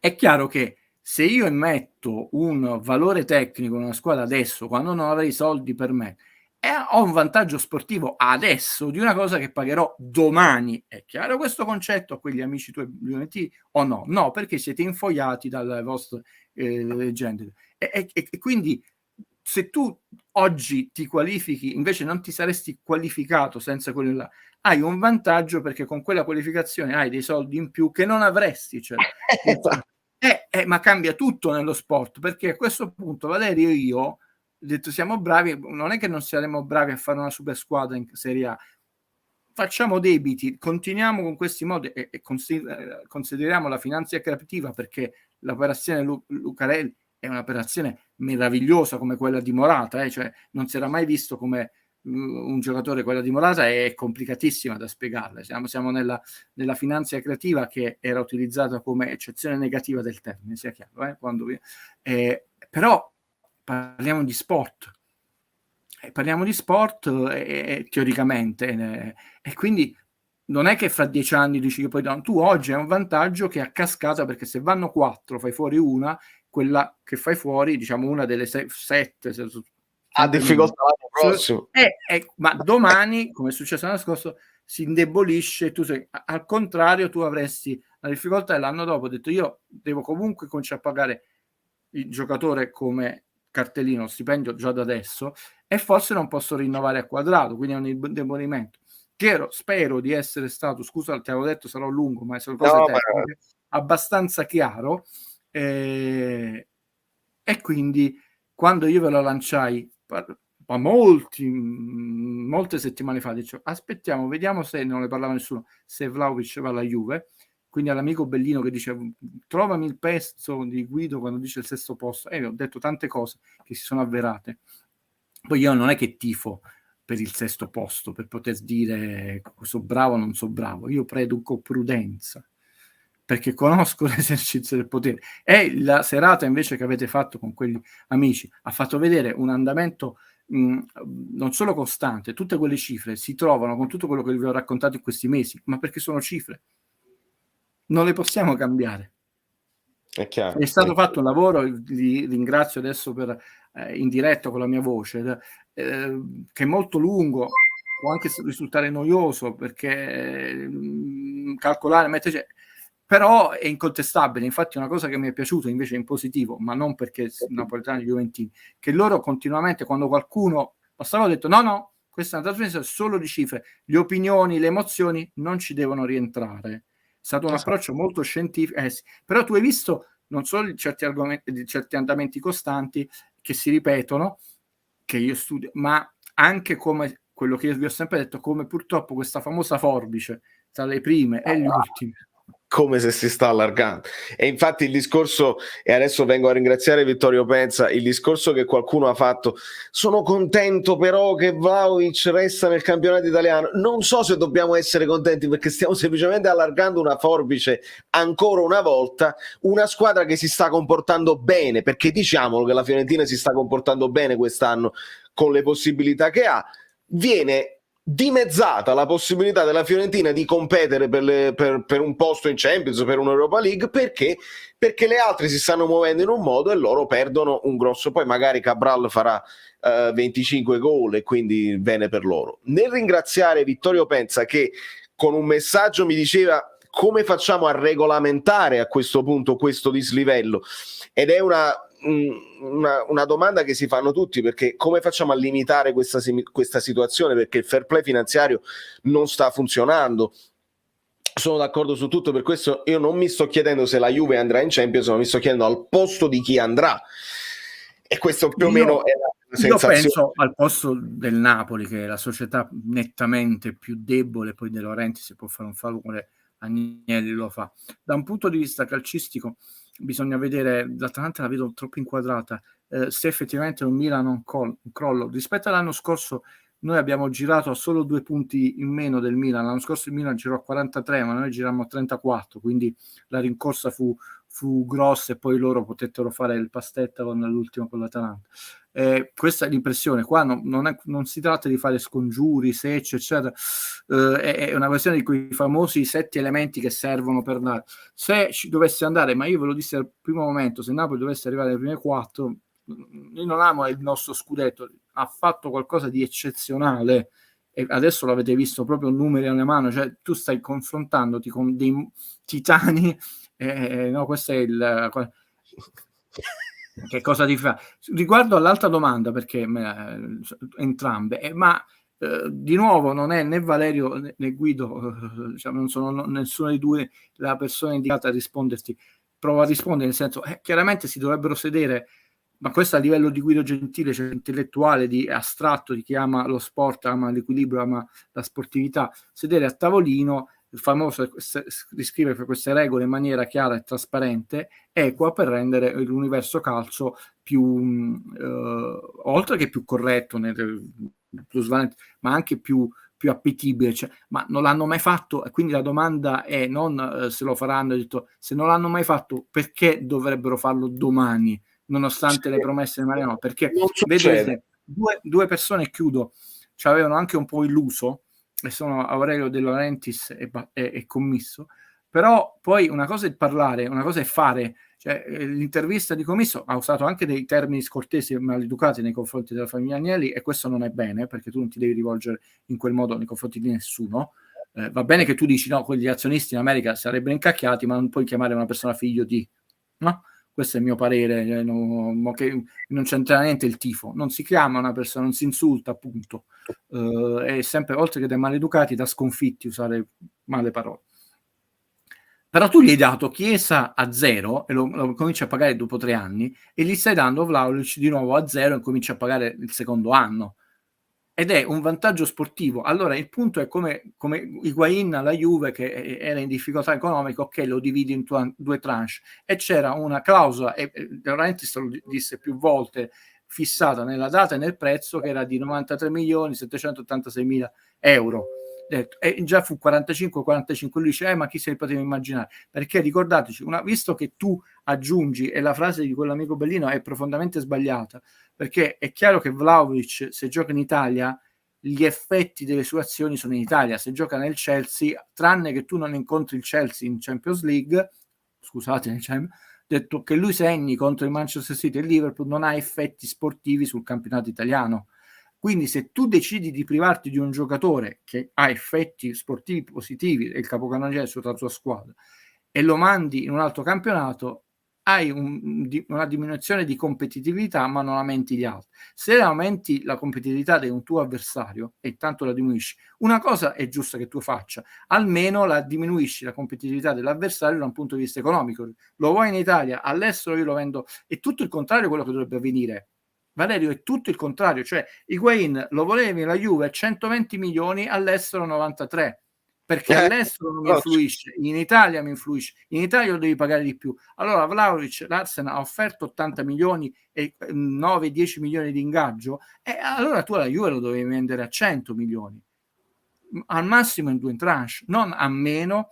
Lo stipendio decide lui, non è la società della Juve, dell'Arsenal non se ne frega niente se lui decide di meno il giocatore e il procuratore, che infatti il procuratore, prendendo di meno, se li è fatti pagare poi 18, perché ha detto comunque mica io so fesso, quelli non rinunciano ai soldi. Però se voi ci pensate, se tu giustamente aumenti la tua competitività sportiva e dall'altra parte viene diminuita, chi perde competitività sportiva una cosa deve fare: avere più soldi per poi con acquisti compensare la competitività. Se addirittura ha meno soldi, e io non riesco a capirlo da essere umano, scusa, sono stato dotato di discreta intelligenza, dov'è il tuo vantaggio? Perché non lo hai né economico né sportivo.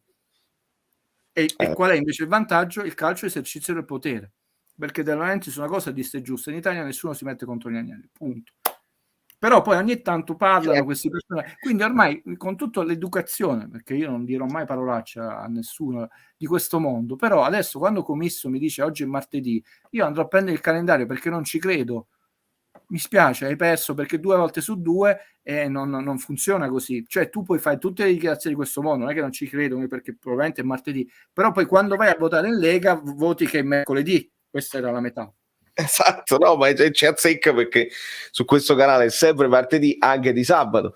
Vittorio, che ringrazio ancora. Bayern e Juve dettano legge nei propri campionati, appena possono strappano il miglior giocatore alla concorrenza, l'abbiamo visto più e più volte. Sì, Vittorio, è giusto questa cosa qua. La differenza però è che il Bayern ha una gestione virtuosa del proprio fatturato e non vanno sotto e non devono ricapitalizzare con la Exor alle spalle. Non mi ricordo se sono 34 o 39 bilanci in positivo consecutivi del Bayern. Ho fatto un esempio proprio sbagliato, fammelo del Real Madrid. Io lo voglio spiegare perché il Bayern non lo può fare. Cioè, capito? Lo può fare anche a livello etico, morale, finanziario ed economico, perché finiscono in attivo e possono comprarsi chi vogliono. La Juve finisce in passivo, non potrebbe indebolire. Proprio questo è il punto di tutta la live in questo momento. Non potrebbe indebolire i propri avversari e quindi non l'ha previsto nel suo piano di investimento nella ricapitalizzazione. Cioè non che non può far tutto, per me può comprarsi anche casa tua e ci fa un centro commerciale, verrà a casa mia, non è quello, però è come è successo in questi anni, come è famoso, è già ripagato dalle magliette Ronaldo e poi dopo 9 mesi hanno dovuto mettere un bond di 350 milioni che non se ne parla più, per dire, che è un'obbligazione, no? Quindi non è che non lo può, è che tu continui a rimandare nonostante dei favori, perché questo è un favore che la Fiorentina sta facendo alla Juve, di fatto. È ovvio che non è che glielo dà a 10 milioni, però glielo dà dilazionato in più anni, e questi 6 mesi non da quello che si è capito, infatti ma non lo si sta dicendo, diciamo 6 mesi prestito gratuito, cioè non è poi anche aspetta che te lo dico subito, te lo dico proprio in tempo diretta.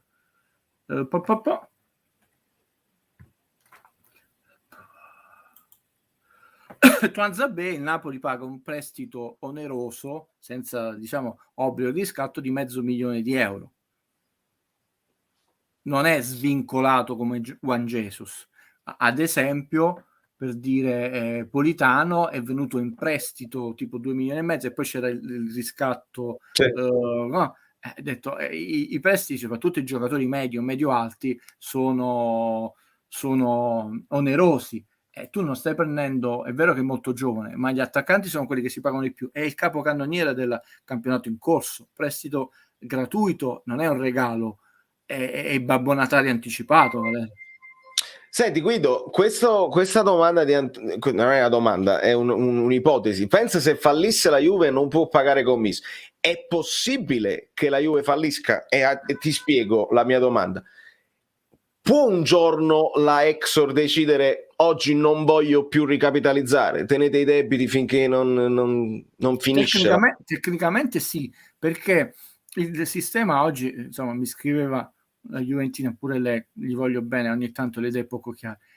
Cioè, un'impresa metalmeccanica, edile, qualunque cosa, rapportata a queste imprese calcistiche, no? Inter, non è che sarebbe fallito. Lì, ecco, quel collega che dice il libro in tribunale avrebbe diritto di dire libro in tribunale, ma sarebbero andati da tempo in tribunale. Cioè qualunque attività, ripeto, dalla metallurgia che è più pesante, ma anche una catena di alberghi, cioè, con quei numeri da anni sarebbero già fallite. Questo sistema calcio, che tra l'altro è fallito e chiede soldi in prestito allo Stato, cose indicibili, per la terza volta durante il Covid, no?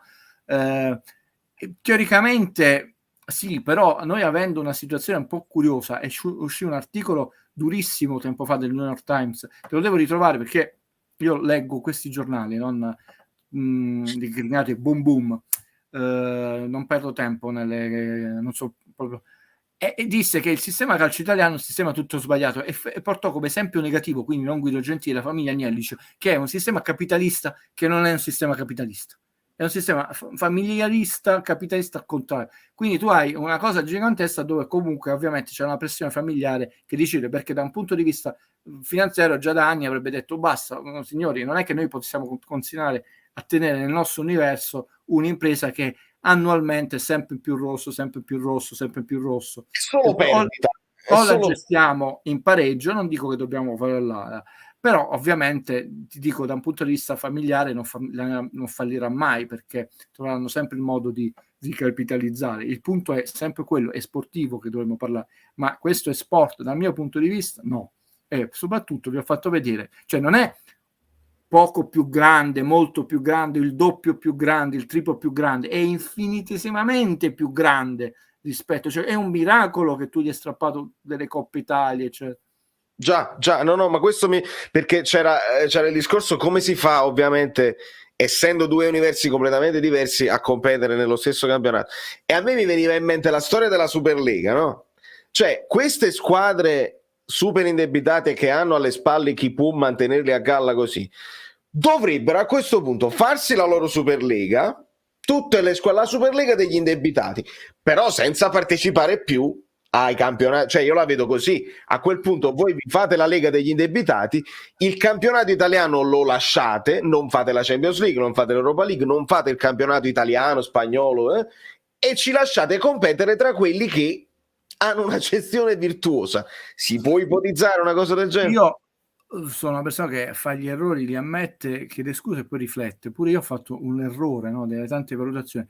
La notte che l'annunciarono, poi ci vedemmo, preso un po' dall'emotività, dissi delle cose che poi secondo me erano troppo gravi. Poi ci ho riflettuto, non ci ho messo 20 ore o 20 anni, che ho scritto 2 articoli, il terzo era pronto, non è stato pubblicato, perché incominciai proprio a ragionare freddamente di tutte le cose che non funzionavano, e quindi pure io dissi no, vabbè, se questi fanno questa cosa il calcio fallisce. In realtà poi ci ragionai ed era tutto il contrario. Io auspicherei il prima possibile che loro facessero questa cosa. È chiaro che era una bufala, perché, ripeto, ormai tutte le situazioni, pure la presentazione del libro dell'ultimo cretino ha un suo cerimoniale, più sale di livello, è chiaramente una cosa che prevedeva introiti mostruosi, no? E tu non vuoi organizzare una presentazione in, diciamo, pompa magna, scusate, un termine desueto da uomo di mezza età come sono io, che è un sitarello che fa un ragazzino in HTML, no? Come si chiama il sistema? Beh, sì che c'è. Quindi già quella cosa stonava, perché ho detto io faccio un cerimoniale ancora più figo di quello che fa la UEFA, la FIFA, mi prendo veramente Charlize Theron come madrina e non Italia d'amico, tutto cioè, sto lanciando una cosa. Non si è mai sentita poi la banca di riferimento, cioè la banca di riferimento che è quella che sta investendo queste cifre enormi mai investite nel mondo del calcio, che non sta l'amministratore delegato a fianco a Perez in conferenza stampa, cioè, tutte cose non funzionavano. In realtà tutte queste società erano tutte indebitatissime e sono indebitatissime, era quasi per dire l'ultimo lancio dal RAM, che come scrissi era un bluff, perché poi devono andare a accattare un po' più soldi nei campionati italiani, perché da un punto di vista sportivo non è manco una questione di radiazione, ho detto tu non puoi attingere da tutti i punti di vista nel tuo campionato, avere doppi introiti a questo punto, no? Perché ci sono dei premi che vengono là, e fare allenare i tuoi giocatori e avere i risultati poi sia sportivi che soprattutto finanziari e quell'altra cosa, e dare le briciole. Sì, ogni tanto scelgo io chi far partecipare, non può funzionare, tant'è vero che c'è stata la società che subito si è imposta e quella che poi ha fatto saltare tutto, le due, una il Bayern Monaco perché ha detto non siamo d'accordo e non ne abbiamo bisogno, l'altro il Paris Saint-Germain che è un'operazione geopolitica, neanche economica o calcistica, quella che sta facendo da anni e non l'hanno capita ancora i colleghi. Ovviamente partecipando a questa cosa avverrebbe meno l'operazione geopolitica, perché il mondo del Medio Oriente vengono visti sempre come dei coglioni queste persone, invece sono persone avanti, vedi Dubai, cioè ma avanti anni. Loro anni fa, quando ancora petrodollari, ancora i petrodollari adesso vanno alla grande, già hanno visto la città del futuro e hanno incominciato a investire in questi che io chiamavo parchi giochi, qua ci vuole. E oggi Dubai è il paradiso, non solo fiscali, una città impostata per essere una città con servizi di quinta classe, no? Come medico-finanziari, scolastici, palazzi. Quindi loro già avevano costruito il futuro, ha detto quando il petrolio viene meno noi avremo già l'investimento nel terziario, nelle casinò, negli alberghi di extra lusso, cioè. Quindi l'operazione Paris Saint-Germain, poi è chiaro che poi quel presidente vuole vincere, è un'operazione che doveva portare, l'ha portato il mondiale in Qatar e lui fa parte del comitato, deve portare tutta una serie di operazioni che ovviamente boom, giornalisti così fomentano i cretini che dice vinciamo, e non capiscono che è cambiato totalmente il mondo. Quindi ovviamente Paris Saint-Germain non poteva, perché per quanto possa essere anche più ricca la Superlega, non sarà mai ricca come l'operazione geopolitica che sta mettendo in essere. Lì è come la filmava la Exos, ha detto tu quanto mi dai? 5, invece di passare da 5 a 10 milioni, ma sono bruscolini rispetto a quello che sto facendo io, che non avete ancora capito. Quindi questi due colossi che non sono indebitati, e poi ovviamente non si era calcolato che gli inglesi non se ne fregano niente dello scudetto, cioè gli inglesi sono tifosi e basta. Cioè io sono tifoso della mia squadra pure se è ultima in classifica e canto, sta perdendo 3-0, noi abbiamo solo gli stessi colori e basta. Fabio, che ringrazio, ti chiede se ci spieghi il ruolo del Consacob. Quelli ci sono i due organi di controllo, a parte che queste società hanno nel loro organigramma, oltre che un consiglio di amministrazione, i probiviri, eccetera. E ci sono questi organi di controllo che non controllano solo la congruità dell'operazione, la congruità dei bilanci. È sempre stato. Noi abbiamo avuto il caso del Parma, no? Parma perché non è l'unica società di borsa, la Lazio è una società che ha perso tantissimo delle sue quote, che ha investito nelle azioni della Lazio, pure ha fatto un pessimo investimento, no?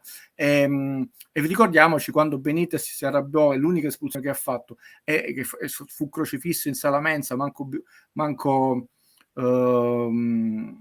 Fantozzi, ma lì chi ha consentito, per dire, dove era la Consapop, dove era i due organi di controllo perché sono società, vedete, quotate in borsa, e tu devi vedere se ci sono operazioni di aggiotaggio, se non c'è operazioni, ci sono delle regole borsiste. Quando Agnelli è stato eliminato dall'Ajax, no, Ilaria D'Amico gli ha concesso 14 minuti cronometrati di messaggio agli azionisti, io guardavo la diretta televisione, insomma nessuno dice niente, il giorno dopo nessun giornale con gli amici ha detto niente, lui non stava parlando della partita, la stava dicendo, infatti usava sempre dei termini chiave, no? Si continua nel solco della continuità, si continua, 2 giorni dopo diceva giovedì Agnelli andrà a cena con Allegri, poi uscirà la notizia, sono andati a cena Allegri gli ha detto so come vincere, e là perché la Juve il giorno dopo fece meno 25% nel mercato azionario, nonostante il messaggio di tranquillizzazione alla nazione. Dove erano questi organi? Dove sono questi organi di controllo? Se tu devi vedere se non ci sono operazioni sospette, non lo so, ci sono, cioè noi gli organi di controllo seri, professionali, all'interno dei professionisti preparatissimi ci sono, e che a volte ti danno l'impressione, come il VAR, di essere un po' distratti, perché noi avevamo il Parma, una società che era fallitissima e ha concluso il campionato e poi concluso il campionato è fallita perché era già fallita, e dici ma tu non ti dovevi accorgere quando ormai era già fallita, dove cavolo eri in quegli anni? Detto, eri a cena pure tu il giovedì con Allegri che diceva Scusa Guido, ma le tasse Exor dove le paga? In Italia o in Olanda? dipende poi da tutte le situazioni che tu hai, perché ovviamente, per esempio, Valerio, tu sei residente negli Stati Uniti? Sì. No, io non sono hai casa in Italia. ho la residenza fiscale negli Stati Uniti, io pago le mie tasse qui. E quindi, per farvi un esempio, quindi se io andassi a lavorare in America, pagherei le tasse in Italia e in America, perché comunque la residenza ce l'ho in Italia, e l'Italia vorrebbe, detto no, tu, Valerio no, perché non ha una casa, non ha una residenza fiscale, può essere domiciliato presso i genitori, ma quello non è una residenza fiscale. Esatto. Quindi poi dipende dalle varie società. È chiaro che se le società figurano al 100% all'estero, quindi poi non mi fate dire una sciocchezza, cioè devi andare a vedere caso per caso qual è perché la sono sede tutte fiscale società all'interno della grande, però grande detto, ci sono tante società nel loro universo che poi hanno altre società di holding controllate in Lussemburgo. Certo è che quell'operazione è stata fatta perché in Olanda il regime fiscale è altamente più conveniente da quello italiano. Basti pensare che anche adesso, per parlare un po' di cultura, no? Prima, quando un prodotto era made in Italy, era made in Italy perché era fatto con materiali italiani, è fatto in Italia e passa. Anche adesso, quando era made in Italy, bisogna vedere se poi è made in Italy perché solo il confezionamento è fatto in Italy o una parte di questo, perché in realtà basta che una sola componente, tipo il 30%, è Italy, e ti basta questo marchio made in Italy. È come l'olio d'oliva, che però le olive prese dalla Spagna, dalla Turchia, bravo. l'olio d'oliva italiano. La Apple non è più americana, la Apple sarebbe più corretto dire building o design in America, ma infatti quando c'è stata la prima pandemia, cioè la prima lockdown, tutti i componenti in silicio bloccati in Cina, dato sotto il mercato, perché prendi i componenti, vale mondo, delle cose vengono assemblate in altre cose, però poi il marchio è la società con la più alta capitalizzazione al mondo, 3.000 miliardi, no? L'ho detto nel video. Oggi purtroppo queste situazioni, non solo calcistiche, sono talmente tanto complesse, perché poi tu puoi avvalerti di questo marchio che diventa un marchio di qualità, ma in realtà questo prodotto è disegnato da uno, l'hanno confezionato a Taiwan senza pagare le tasse ai bambini che lavorano lì, il lino è preso dall'India, eccetera, però lo fai tornare in Italia, monti alla fine solo la manica e made in Italy. È un casino. Cioè non... Tore ci dà, ovviamente Tore che abita in Inghilterra, ci dà l'esempio, tipo i tifosi del West Ham, stadio pieno sempre, anche quando non contavano nulla. E non c'è proprio dubbio, c'è proprio un approccio proprio al calcio che è diverso. Cioè... Perché comunque, nonostante il campionato più ricco al mondo, quello inglese, non ce lo dimentichiamo, l'aspetto sportivo è rimasto.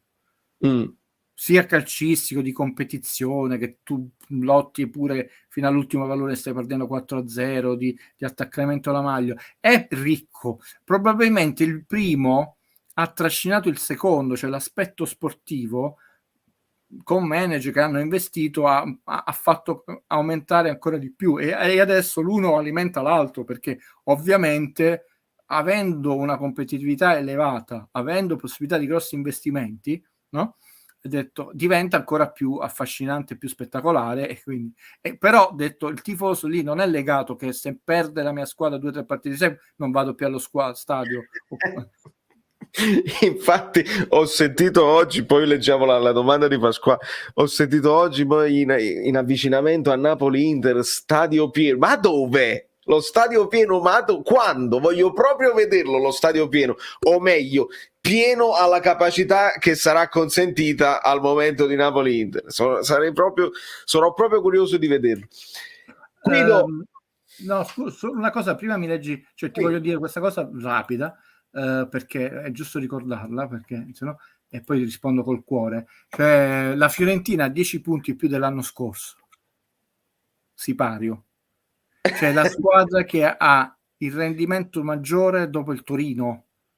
Il Napoli ha 9 punti più dell'anno scorso. Più del L'Inter, l'Inter 0, ma deve recuperare una partita. L'Atalanta 0, cioè pure se deve recuperare 3 punti, 3 punti. Quindi abbiamo Torino più 12, 32, Fiorentina più 10, e è a ridosso della qualificazione Europa League, e non va in Europa da un po' di tempo.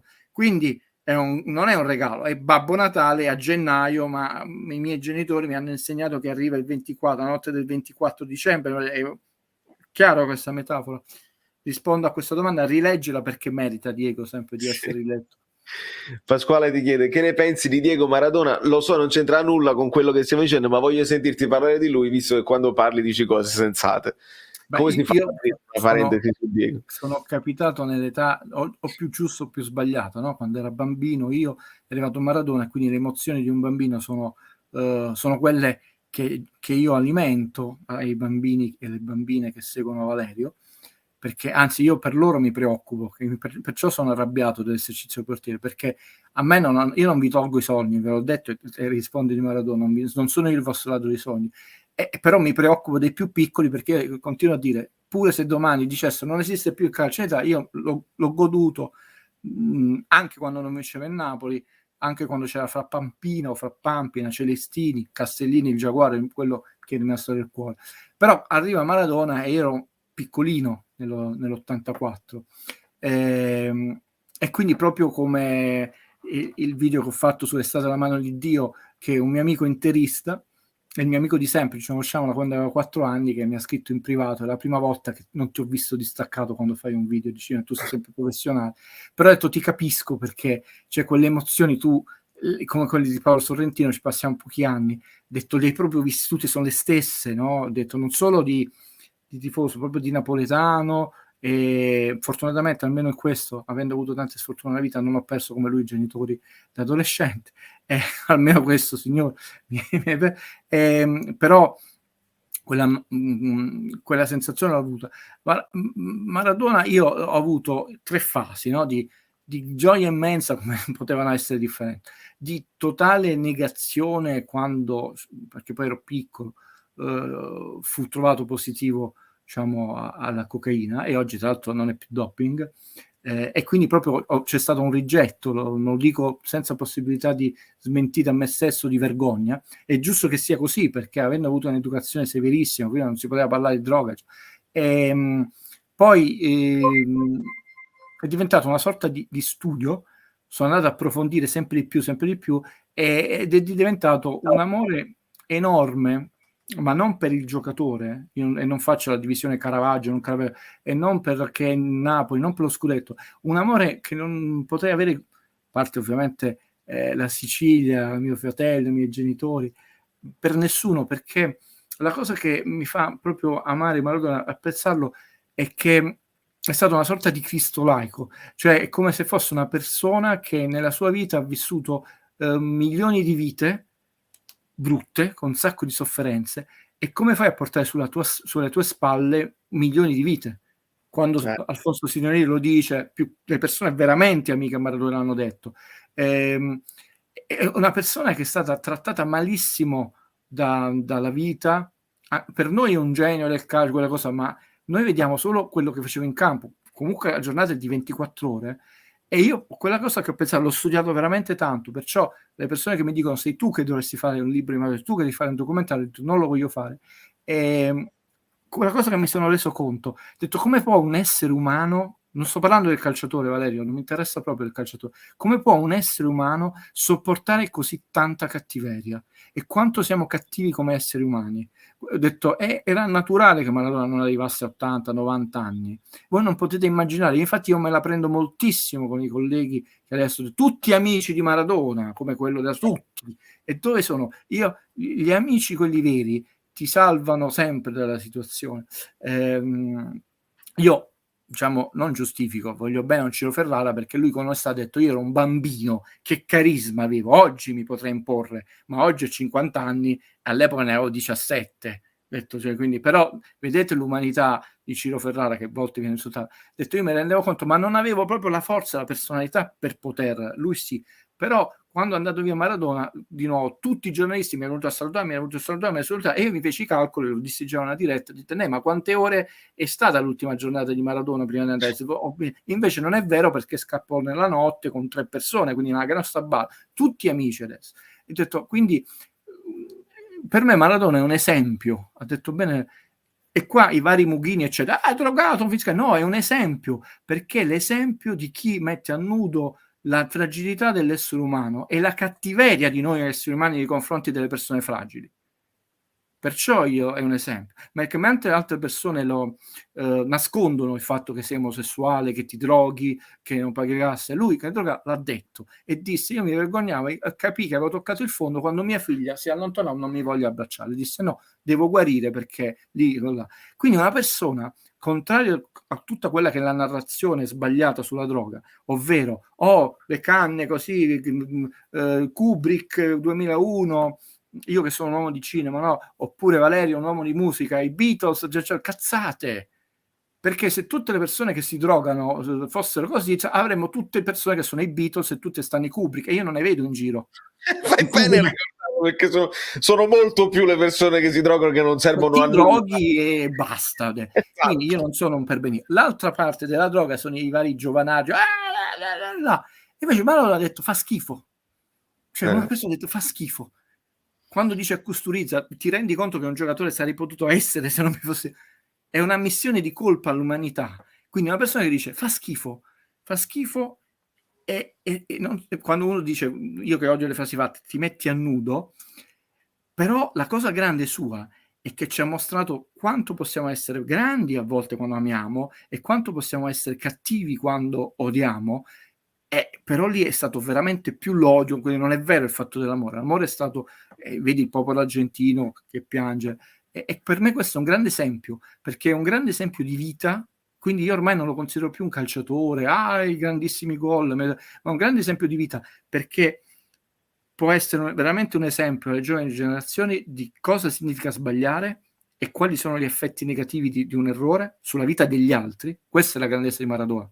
Non che mi faccio solo male a me, la droga, ma faccio le male alle persone veramente a me care, ed è l'esempio di quanto noi possiamo essere umani e solidali, è la cosa più bella e nobile dell'essere umano, ma anche quanto possiamo essere disgraziatamente cattivi, ed è la cosa più brutta dell'essere umano. Quindi per me è, io che ho avuto l'amore di un bambino, il rifiuto di un adolescente, perché no, non è possibile, oppure sei drogato, che brutta persona, poi sono andato più in profondità perché sono un uomo di mezza età, nel corso di questi anni ho studiato, ho voluto sapere, e quindi io adesso provo solo ammirazione umana, ma per l'essere umano, proprio per il suo, è come se fosse stato tanti uomini, cioè l'uomo che ha ripudiato un figlio, ha detto cose bruttissime su suo figlio, ha chiesto scusa e poi ha detto quanto sono stato stupido e adesso non voglio perdere, quanto erano belli quegli occhi che luccicavano, ho detto ma io lo vedo uguale a me, ma perché ho fatto quella cosa? Di nuovo, cioè le persone che inciampano capiscono l'errore e si rialzano sono l'esempio. È sbagliato quando noi dobbiamo prendere l'esempio solo positivo. È chiaro che è meglio essere brave persone, però gli esempi possono essere utili perché ti fanno capire che gli errori sono dannosi. È detto, quindi è come se per noi fosse adesso è facile non fare questo errore perché già l'ho visto lì e l'ho visto in tante declinazioni. Sono stato lungo, ma è Maradona per me. No, Maradona che non è assolutamente lungo. E Giorgio sottolinea: grazie a Dio sono napoletano e lo ringrazio. Quindi siamo andati oltre, Tore, che Guido dovresti sentire chi afferma che Cristiano Ronaldo sia meglio di Maradona. Siamo andati proprio oltre il discorso calcistico. Io ripeto che non c'è nessuna classifica che possa includere Maradona all'interno di essa. Ci sono tre aspetti, Tore, da considerare, no? Togliamo adesso l'aspetto costumiero umano. Il primo, l'aspetto calcistico, un po' come il cinema. Tu devi dire, ma questo giocatore ha fatto cose meglio degli altri, è stato innovativo nel gioco, come Cruyff, no? Per dire, Cruyff e quello Wanda furono innovativi, okay? Per darvi subito il senso che significa innovativo. Allora, io una volta tornando a casa c'era un amico che prima aveva un pub, facevo delle conversazioni, era lui che è interista, con il suo capo che e quanto di più stupido ci possa essere la vita, il Juventino non è perché il Juventino è stupido, è proprio stupido.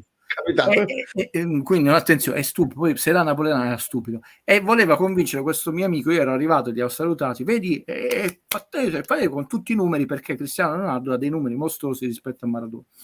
Arrivato io, no, gli ho proprio dato retta, perché sono andato tirato dritto, sono andato a casa e la cosa carina, Valerio, che c'era tutto un capannello di persone, milanisti, cosa c'era, che non se lo filavano proprio perché dicevano, vabbè, era un altro calcio, per dire, si giocavano 30 partite invece di 38, io potrei dire c'erano 2 stranieri, il Napoli ha vinto scudetto con solo straniero perché Bertoni l'anno prima è andato via, vabbè. Il punto è, a prescindere basta vedere i falli, cosa. Detto che cosa ha significato da un punto di vista sportivo uno sportivo rispetto a un altro, no? Detto Cristiano Ronaldo possiamo dire che è innovativo del gioco, no. Ha dei numeri pazzeschi, sì, lo sappiamo, perché lui gioca per i suoi record, quello là. Ha vinto tante Champions League, come no? E io lì feci il paradosso di Koulibaly, se Koulibaly fosse andato al Real Madrid, perché poi quando Cristiano Ronaldo è venuto alla Juventus non è che ha vinto, non è che è andato in finale, non è andato manco ai quarti di finale, cioè per dire la differenza. Eppure la Juve ha investito 80 milioni per D'Elite. Come cambiano? Custuriza ha detto, ma se io non posso fare un documentario di Cristiano Ronaldo, che cosa gli faccio vedere? L'ennesima macchina che è. Allora, ricordiamoci che Bartone è venuto a giocare nel Napoli, andate sempre a rivedere la classifica dell'anno 82-83, dove si salvò per un punto. Non era il Napoli di Vinicius, alta classifica, per un punto. Ha vinto praticamente formalmente un mondiale con l'Argentina, e ha vinto 2,5 perché uno gli avevano proprio clamorosamente scippato, ormai era arrivato in finale, non dietro un rigore. Un altro non lo possiamo sapere perché potevi pure avere con l'Argentina e poi si bloccava la semifinale, però con squadre deboli e società deboli che non avevano mai vinto. Questo è il punto, Valerio. Cioè il Real Madrid aveva già vinto senza di lui prima e ha vinto dopo e continuerà a vincere senza di lui. L'Argentina non, detto, era una squadra che ha vinto un mondiale politico, lo sappiamo. Detto, con una squadrata abbiamo visto anche nella brutta serie televisiva americana. Si evince. Allora, è chiaro che se Maradona fosse andato a giocare nel Real Madrid avrebbe vinto una marea di titoli. Il punto è che quanto contavano, quanto pesavano, e il punto è che questo è importante nello sport. Non solo valutare le epoche diverse, detto, perché a questo punto Furino, Solvatino Di Livio, Chiellini, cioè Chiellini quanti scudetti ha vinto? 10. È paragonabile a Totti Chiellini, ragazzi, ma non scherziamo. Dice, vabbè, quello è un attaccante. No, allora, per Chiellini è paragonabile, facciamo Juventus per Juventus, ok? A quel fuoriclasse della difesa, quel signore e quel Gentilò che era Scirea? No, mai espulso in carriera, mai una parola. Quelli erano giocatori veramente allo stile Juve. E quindi Chiellini è più forte di Scirea, ma non scherziamo. Detto, vedi come usciva palle. Detto, Va bene, chi si vuol divertire, il punto però è ancora un altro, cancellate tutte queste cretinate che ho detto, è quello che ha scritto qualcuno sul muro in Argentina, quello che contano poi nella musica, nel cinema, nel calcio. Ed è bello che Sorrentino, quando ha ritirato l'Oscar, fu criticatissimo, chi omaggiò quasi come se fossero le muse dell'antica Grecia, no? Scorsese per il senso del ritmo, Fellini per il più visionario di tutti, Maradona perché era un uomo di spettacolo, e poi Talkie Dance perché probabilmente per il suo momento di malinconia è stata la colonna musicale della sua vita.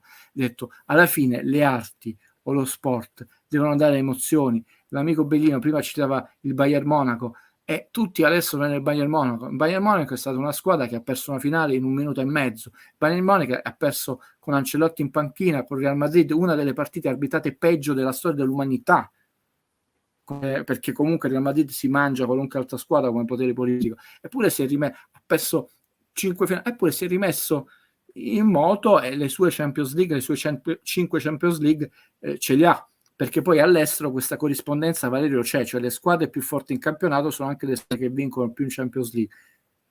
Germania, qual è la squadra che vince più? Il Bayern Monaco, la seconda il Borussia, cioè l'Inghilterra, ma in Spagna, cioè in Italia qual è la squadra che ha vinto più scudetti? La Juve, quindi è quella che ha più vinto il Champions League? No, abbiamo questo controcircuito. Pasquale ci chiede di Gulam, le voci di Gulam alla Lazio, spero che rimane fino a fine stagione. Pasquale, io ho fatto il video ieri con tanto di sé davanti, abbiamo ragionato sulla possibilità di Gulam alla Lazio. C'è tutto un secondo me dietro che devo anteporre. Pare che non ci siano proprio i tempi per farlo, probabilmente al Napoli avrebbe fatto anche piacere e comodo togliersi anche un altro ingaggio, mezzo ingaggio, e anticipare magari un'operazione, ma credo che si resterà così. Non so se Guido vuole fare 50 nomi tutti sbagliati. No, io oggi la manterrei su un profilo un po' più alto. Un altro giorno vi faccio 50 nomi. È chiaro che ADL sperava di liberarselo, però Gulam è molto affezionato realmente alla città, è molto affezionato ai compagni, e poi anche da un punto di vista economico sportivo non vedrebbe l'interesse di lasciare, perché Gulam dovrebbe andare lì, vedi il favore, a giocare nel Cagliari per salvare il Cagliari, ma no, lì non me la spiego, non me la spiego. No, lì non la accetto, come non accetto Wijnaldum e Paredes come voci di mercato, non accetto che si dica Gulam va al Cagliari, attenzione, queste cose qua non le accetto, come Bezos. Ma può andare, nel senso che proprio la società lo impone.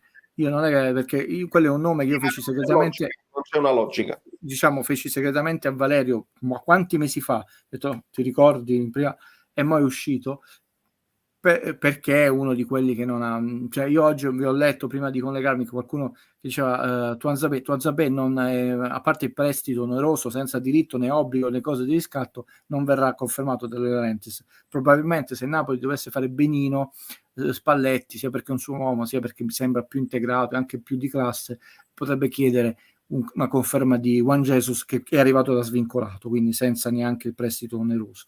Però credo che ci siano zero possibilità di Tuanzebe, e molto basse anche per Anguissa. Io credo, però poi non voglio che c'è quell'amico Benino, Gentili ha detto questa cosa, che veramente è sempre più a rischio la posizione di Fabian Ruiz, perché l'anno prossimo il mercato, il Napoli lo può fare con 2 giocatori, Fabian Ruiz e Zelinski.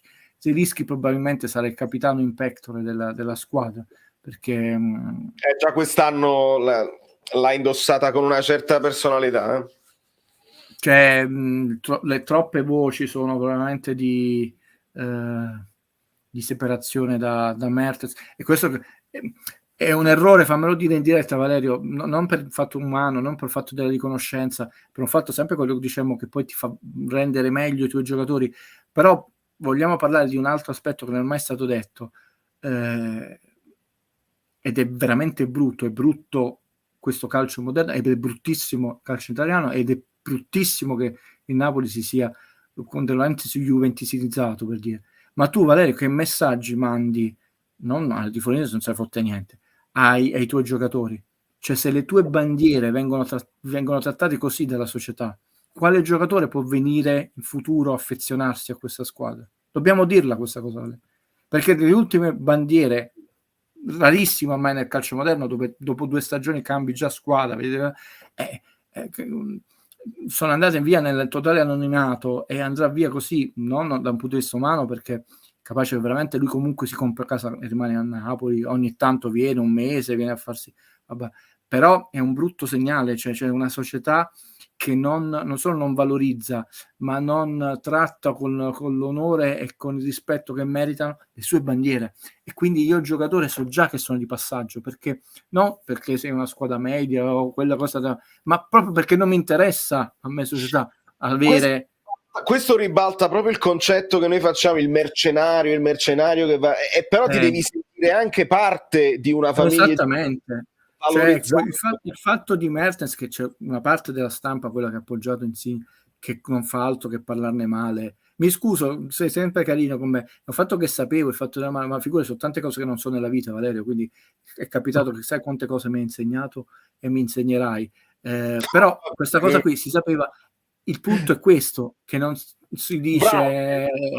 Io l'ho dovuto scoprire perché l'amico Davide a 10 anni di distanza, a 10 anni di distanza, a 10 anni di distanza. Stava facendo lui una ricerca per il lavoro che fa, perché lui è osservatore, che fa scouting, eccetera, eccetera. Stava facendo una ricerca dei giocatori laureati ed spunta Mertens come il titolo, spunta la trattativa, ma non è stato mai sottolineato. Questo andava chiamato dottore e professore dall'inizio. Sì, noi sappiamo che Chiellini è in economia, Pecchia in giurisprudenza, business, sì, in business administration, cioè per dire, quelli è stato perché diciamo, anche se Pecchia si è laureato alla SAN, la seconda università degli studi di Napoli, però l'universo Juve hanno sempre quasi come se fosse stato della Juve o nel periodo juventino, in realtà nel periodo di Benitez ha completato, però vedi anche lì per attrazione c'è qualche giocatore, per esempio Costa Curta, io che amo, che papà mi ha educato così, quando si è ritirato, piccola parentesi, ha detto che insomma Martina, la moglie, l'ha dovuto limitare perché lui è un raffinatissimo e grande collezionista d'arte.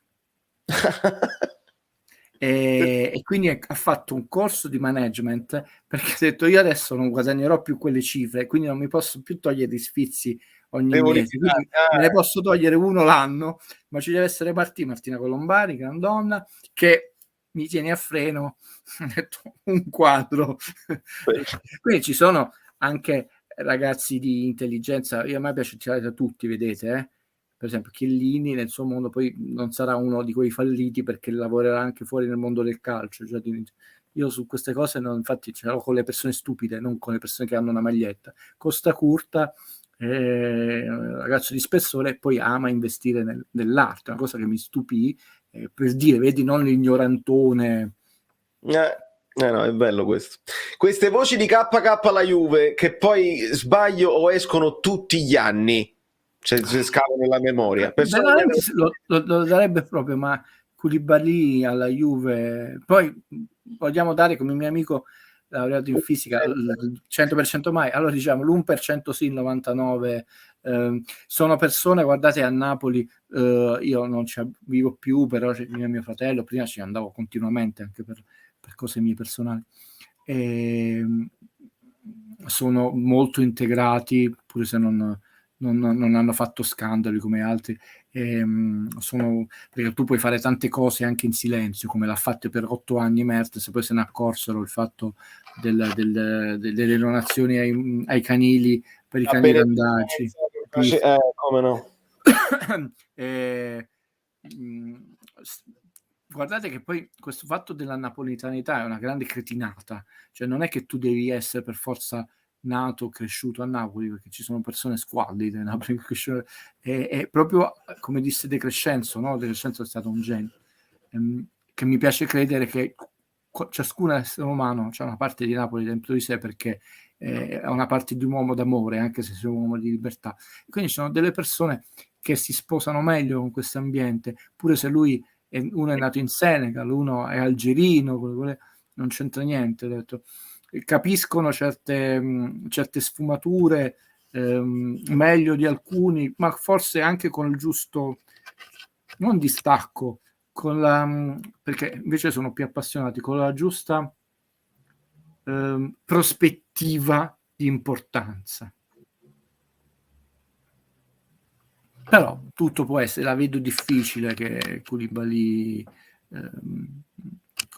come Lavezzi, poi Koulibaly è un altro che non si è fatto però insieme a Mertens cannibalizzare la città, no? Quindi in realtà Koulibaly cioè, dobbiamo dire, c'è uno che ha scritto, che ha detto cretinate su Sarri, contenti voi. Koulibaly voleva andare via perché era stato scocciato di Sarri, degli allenamenti di Sarri, non per no. L'anno di Ancelotti lui si trovò male, pure andammo al secondo posto a 79 punti, perché proprio c'erano dei giocatori usurati mentalmente. Poi abbiamo visto che fisicamente non solo è un'ira di Dio, ma è bellissimo. Quest'anno la prima parte di campionato Koulibaly, a parte le cure avveninate che faceva, diceva bene, però non possiamo dire niente, una freschezza atletica mentale invidiabile. Poi quel gol bellissimo, di una bellezza straordinaria. Il sorriso che fa, che prende la macchina fotografica. Quindi l'aiuto ad Osimhen, perché poi il discorso Osimhen ritorna anche che gli è mancato al ragazzo un punto di riferimento importante, perché Koulibaly era quello, e mi prendo tutte le mie responsabilità, è stato il capitano che non poteva essere Insigne anche per una questione di linguaggio, con un nuovo ragazzo che si confronta, e sappiamo che è un ragazzo che ha la testa calda perché Osimhen ce l'ha per come risponde sia in campo che su Twitter. Ovviamente Koulibaly era un grande freno anche per lui e una guida, e quando è venuto meno lui sia con l'infortunio sia poi con la Coppa d'Africa, stiamo vedendo un pochino quello che stiamo vedendo. Nel frattempo fatemi tranquillizzare la chat, ho bannato 2 spammatori seriali, se tornano ragazzi ignorateli, oramai qua stiamo talmente bene tra di noi che non serve nemmeno che ci siano troppi moderatori, perché ce la facciamo tranquillamente tra di noi. Come mai negli ultimi giorni, oltre ai calciatori, parlano di scudetto al Napoli anche dei giornalisti mainstream? È successo qualcosa che non sappiamo? Ma questa è una cosa ricorrente, poi ci divertiamo quando finisce il il calciomercato. Vedete, poi io non vivo di calcio, quindi pure se sempre pare che lo conosca, lo analizzi bene, però non immaginate Guido che parla continuamente di calcio. A me mancano le persone che sono venute purtroppo a mancare. Cito il maestro Ettore Toscano, che è stato un grande attore di teatro. Era bello incontrarsi casualmente, oppure la domenica, questi tipi caffè letterali, ma senza quello snobismo, è tutto molto casuale, alla Parigina, dove c'è un amico pittore, c'è un amico che si è diplomato con Gasma, che è un attore che Guido, buonasera, lo invidio perché, e quindi non è che io sto a parlare 24/24, cioè mi danno. L'altro giorno ho presentato un documentario sulla componente psicologica junghiana in Fellini, quindi ecco perché mi posso permettere, io lo dico con educazione, non è questione di maglia, una persona è stupida, cioè non è perché sei juventino sei stupido, no, perché sei una persona stupida. Mi spiace, non ho proprio più tempo. Quando arrivi a una certa età, come dice Sorrentino, però io l'ho capito prima dei 65 anni, cioè non devi più perdere tempo, ci tengo a dire, perché ci sono persone stupide di qualunque razza, sesso, religione e squadra di appartenenza, come ci sono persone intelligenti di qualunque razza, sesso, religione. Fortunatamente io questo ho avuto bello dai genitori, quindi se una persona è ebrea, omosessuale, di colore, ma è una persona bellissima, come si chiama? A me non frega niente che è questa categoria, è una persona bellissima, quindi non è che la etichetto per quello come oppure se Juventino non ti frequento, uno dei miei più cari amici che è assessore in una città qui vicina a Juventino, è una persona squisita, combatte la legalità, correttissimo, educatissimo, una persona che dal liceo siamo amici. Quindi a Juventino no, una brava, per me è Armando, è una brava persona, punto, sia chiaro questo, ho detto, quindi per rispondere, però non ci soffermiamo su questa cosa qui, perché poi non lo si vince, grossa delusione, è molto pericolosa questa operazione che sta facendo. Non è cambiato nulla, non abbiamo comprato nulla, anzi le operazioni le stanno facendo l'Inter, il Milan, la Juve, non è che abbiamo guadagnato punti sull'Inter, perché l'Inter comunque ha vinto col Venezia, cioè, vedete, fermandosi su numeri, ha una partita in più da recuperare, perché poi se l'Inter va a 7 punti, Valerio, sono 7 dall'Inter e 7 dalla Juve, perché noi possiamo vincere lo scudetto, la Juve non può raggiungerci, sarebbero equidistanti, no? In realtà è molto più difficile arrivare in alto, perché puoi sbagliare, ve lo faccio vedere, veramente tu puoi fare 2 pareggi e 2 sconfitte, forse, con l'Inter che crolla, 2 pareggi e 2 sconfitte, con l'Inter che crolla, e che si deve andare a perdere con quelle determinate squadre e non con altre. Ad esempio nel derby non può perdere col Milan, quindi con la sconfitta la può fare, ma non con quella squadra. L'abbiamo già fatto questo. Sì. Tosatti era molto statistico e piaceva poco, era molto fissato con i numeri. Io ho preso molto da lui, l'ho un po' più approfondito, ho studiato molti più numeri perché mi piace Bacconi, quindi le match analyst. Come no, Tosatti, ma infatti era il titolarista del Corriere della Sera e della Domenica Sportiva, è stato sostituito da Sconcerti. No, Tosatti è un ottimo esempio. Un ottimo esempio, mi piace questa citazione. Diciamo a Lucia che credo sia juventina, grazie finalmente. Di solito essere juventina significa insulti. Lucia, io assolutamente mai. A occhio il tuo nome, a occhio il suo nome, perché Honey Church, me lo ricorderei. Benvenuta, benvenuta. Ne abbiamo altri di amici bellini che noi chiamiamo amici bellini juventini, perché gli piace stare qui, gli piace confrontarsi sul calcio, abbiamo spunti anche da tutte le parti e abbiamo esempi di tutte le squadre. Ci piace sottolinearlo. Non è mai a prescindere il colore che poi stabilisce il giudizio così, ma quello che si scrive, quello che si pensa. No, assolutamente, ma io i peggiori insulti me li sono presi per quell'articolo che vi lessi le parti con le scrissi insigne, sarebbe stato un tormento, quindi uno ci potrebbe rimanere male, dice ma come tu stessi, no, qui le persone, ma tra l'altro non ce ne manco più bisogno, ne entra uno ogni morte di papa di maleducato, quindi non è la maglia la nostra discriminante, è la maleducazione, ma Valerio ha istituito questa genialata del TVB, quindi non perdiamo manco tempo a Ottavio ti chiede: statisticamente, Guido, come descriveresti il colpo Vlahovic in ottica corsa Champions League? Beh, molti stanno facendo, mi sembra, questi qua tifosi napoletani, che sono tifosi non giornalisti napoletani, bisogna si deve inserire, è un giocatore che già gioca nel campionato italiano, quindi non è che non conosce le difese italiane, in realtà è più facile andare a giocare nelle squadre forti dove sei un po' più protetto, dove hai anche maggiore qualità. Vedete, e lo disse una volta Bagni è un grande conoscitore di calcio, ha detto Penagna però deve fare il salto di qualità, perché tu devi aspettarti la palla proprio quando non te l'aspetti, laddove non te l'aspetti, e non puoi fare più che stai alla spalla, che aspetti la palla in quella cosa, puoi fare quel movimento. Ho detto, noi lo capimmo noi stessi con Maradona, che lui ci prese, il famoso litigio, ha detto no, voi proprio quando sono mancate e dovete in quel momento crederci, no? Quindi nel caso dovesse giocare male sarebbe un grosso fallimento tutto di Allegri, perché è plausibile aspettarci che sia invece proprio il grimaldello che in questo momento serve, no? Perché la Juve è una bassissima, peggio del Napoli, percentuale realizzativa, e nella trasmissione che ha fatto Valerio si è visto quanto era importante questa cosa, quindi è un gran colpo, cioè sembra l'uomo che serviva. È giovane, è a rivista, cioè ha fame, poi vediamo, però capito, non è uno che viene da un altro campionato e lo conosce bene. In questo momento è il capocannoniere con una squadra media che non ha segnato tutti questi gol, perché la Fiorentina non è che ha segnato 60 gol come l'Inter.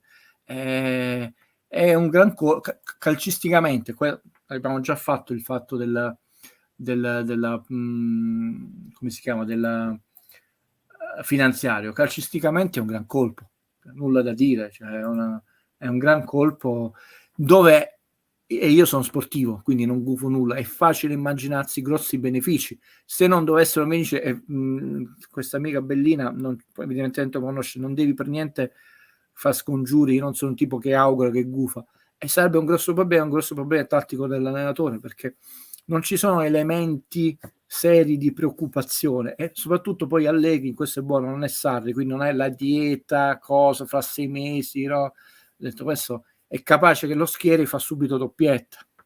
Sì, deve entrare. E poi mi sembra di carattere uno che già ha quel DNA lì che vuole segnare, vuole vincere, quindi non c'è non ci sarà dubbio Vai prima nell'inserimento. tu, Valerio.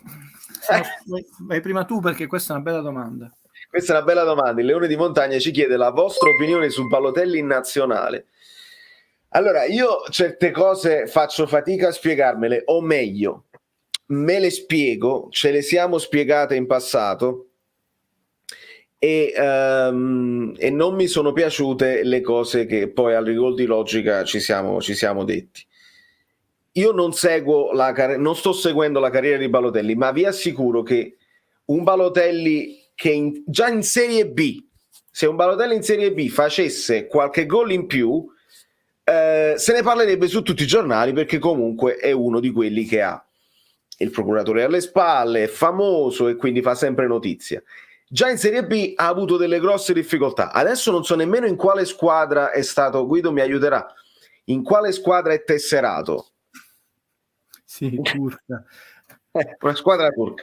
E non lo so, non lo seguo, magari sta distruggendo record su record, ma di istinto mi viene da dire che non lo sta facendo, perché altrimenti ne avremmo notizia, perché Balotelli fa notizia. Per me non si spiega che si porti un Balotelli in nazionale, ma la spiegazione è: non si arriva in nazionale per meriti sportivi, ma si arriva perché è l'esempio, purtroppo uno degli esempi portati da Report. Bonucci, il suo procuratore, spingeva per fare dei discorsi: vai col procuratore mio, perché sai che poi dopo arrivi meglio in nazionale, per farla semplicistica. Questo significa che Mancini, per personalità, per pareri personali, per preferenze o per richieste da parte di qualcuno, ha delle direttive da seguire, perché per esempio un Politano magari non se lo merita adesso, ma se lo meritava l'anno scorso, di essere chiamato, e neanche per uno stage viene chiamato più. Quando ha avuto la sua occasione segnò anche. Guido. Ma il caso di Balotelli è un caso secondo me molto grave. Vi invito a vedere gli ultimi minuti dell'ultima volta che abbiamo fatto la live con Valerio, credo che sia dopo la partita con la Salernitana. Credo che io ho parlato della lana dello scorpione, no? Sì. Sì. Adama Demirspor, Turchia, mi ricordavo bene la squadra di Balotelli. No. Balotelli non è un ragazzino, all'età di Insigne, se non sbaglio, fammi controllare. No, è più vecchio, del classe 90, l'Insigne è 91, quindi 32 ad agosto. Quindi non è più nel pieno della maturità del calciatore, che sono 25-30 anni, adesso nel momento della gestione di un calciatore, perché poi non è che tutti sono Maldini e Ibrahimovic, non è solo una questione di carriera che hai fatto, di fortuna che hai fatto per infortuni o meno, perché poi quelli ti accorciano, ma anche di geni, di cosa, perché sennò tutti i calciatori arrivano a 40 anni, no? Cioè, giocatori che si sono ritirati, prima si ritiravano a 34 anni, anche chi più giovane, diciamo adesso la carriera è un po' allungata, 36 gli attaccanti, quindi è il momento della gestione. Lui di seconde occasioni, qua mi sembra come i libri in tribunale, no? O dell'esame di maturità, o Catone, il censore, Cesare, ne ha avute non so quante, è un brutto segnale per il calcio italiano. Per prima cosa, perché significa che o stai proprio alle cozze, che non hai nessuno da convocare, una punta più in grado, e quindi significa che, prima cosa brutta, che il calcio italiano sta talmente tanto alle cozze che non è il figlio al prodigo, perché ripeto, il figlio al prodigo è una volta che torna a casa il padre lo accoglie, lo perdona, il vitello grasso, e conosciamo la parabola del Vangelo. Qua è il figlio che ne ha fatto 1, 2, 3, 4, 5, 6, 7, 8. È una scommessa molto rischiosa, perché poi Balotelli ti può fare un partitone incredibile e lasciarti male, spacca tutto lo spogliatoio. Cioè, la definizione, la recitiamo di Balotelli, la migliore la diede l'allenatore che comunque l'ha fatto vincere, Mourinho, tra l'altro in inglese mi sembra che la racconta che per dirvi il carattere di Balotelli, che è una famosa partita di Champions League in trasferta dove l'Inter aveva tutti infortunati, e quindi c'era solo lui ed era stato ammonito nel primo tempo. Voi sapete l'intervallo tra il primo e il secondo tempo di una partita è 15 minuti. Mourinho racconta, penso che si trova su YouTube, che spese 14 dei 15 minuti solo per parlare con Balotelli. Diceva: Mario, si è ammonito, mi raccomando, fai le tue cose, ma quando scansati, proprio là non andare lì, perché non posso fare il cambio, non possiamo rimanere, Mario, mi raccomando, è 1 minuto di tattica per aggiustare le cose. Pochi minuti, entra in campo, si fa espellere. Come se non avessi parlato, e lo dice Mourinho che l'ha portato a vincere con quell'Inter. Il messaggio è brutto, e tornando a te, perché a questo punto che cosa conta? La meritocrazia, e non credo che non ci sono giocatori in Italia che siano comportati meglio. Non parlo da un punto di vista caratteriale, da un punto di vista proprio del rendimento in campo, anche in campionati più virtuosi. Da un punto di vista caratteriale, che tu dici, no, vabbè, è un genio, cioè la cosa buona di Balotelli è nel senso che meno male adesso non sta facendo cacchiate, non che aiuta la vecchietta a attraversare la strada, cioè pensate come siamo messi male. Poi dici no, sai, Balotelli sta come un passo, però andate al Real Madrid, è capocannoniere in Liga con il Real Madrid, insomma, non è che anche per far spaventare le altre squadre, non è che possa ignorare il capocannoniere della Liga o del Manchester City, cioè ha fatto 7 gol nel campionato turco, dove non è, cioè dove è primo in classifica Marek Hamsik. Anche quel discorso che facevo prima, dobbiamo pure pesare. Io voglio bene a tutti quanti nel mondo, quelle persone che sono brave persone, però il campionato turco non credo che sia uno dei 5 campionati. È quarto in classifica, ha 37 punti sui 54 del Trabzonspor, quindi anche una classifica buona, nel senso una di quelle classifiche medie che non ti dà pressione, no? Perché non lotti per lo scudetto, non lotti con l'ansia della retrocessione, quindi velocità da crociera, non mi piace. Poi ripeto, facciamo la prima partita, fa doppiette, tutto avete visto, però nel lungo periodo no. E chiudo, attenzione che quando si è vinto, l'Italia ha vinto sempre per una caratteristica, a prescindere da qualche qualità che ci vuole sempre, grande compattezza tra le squadre.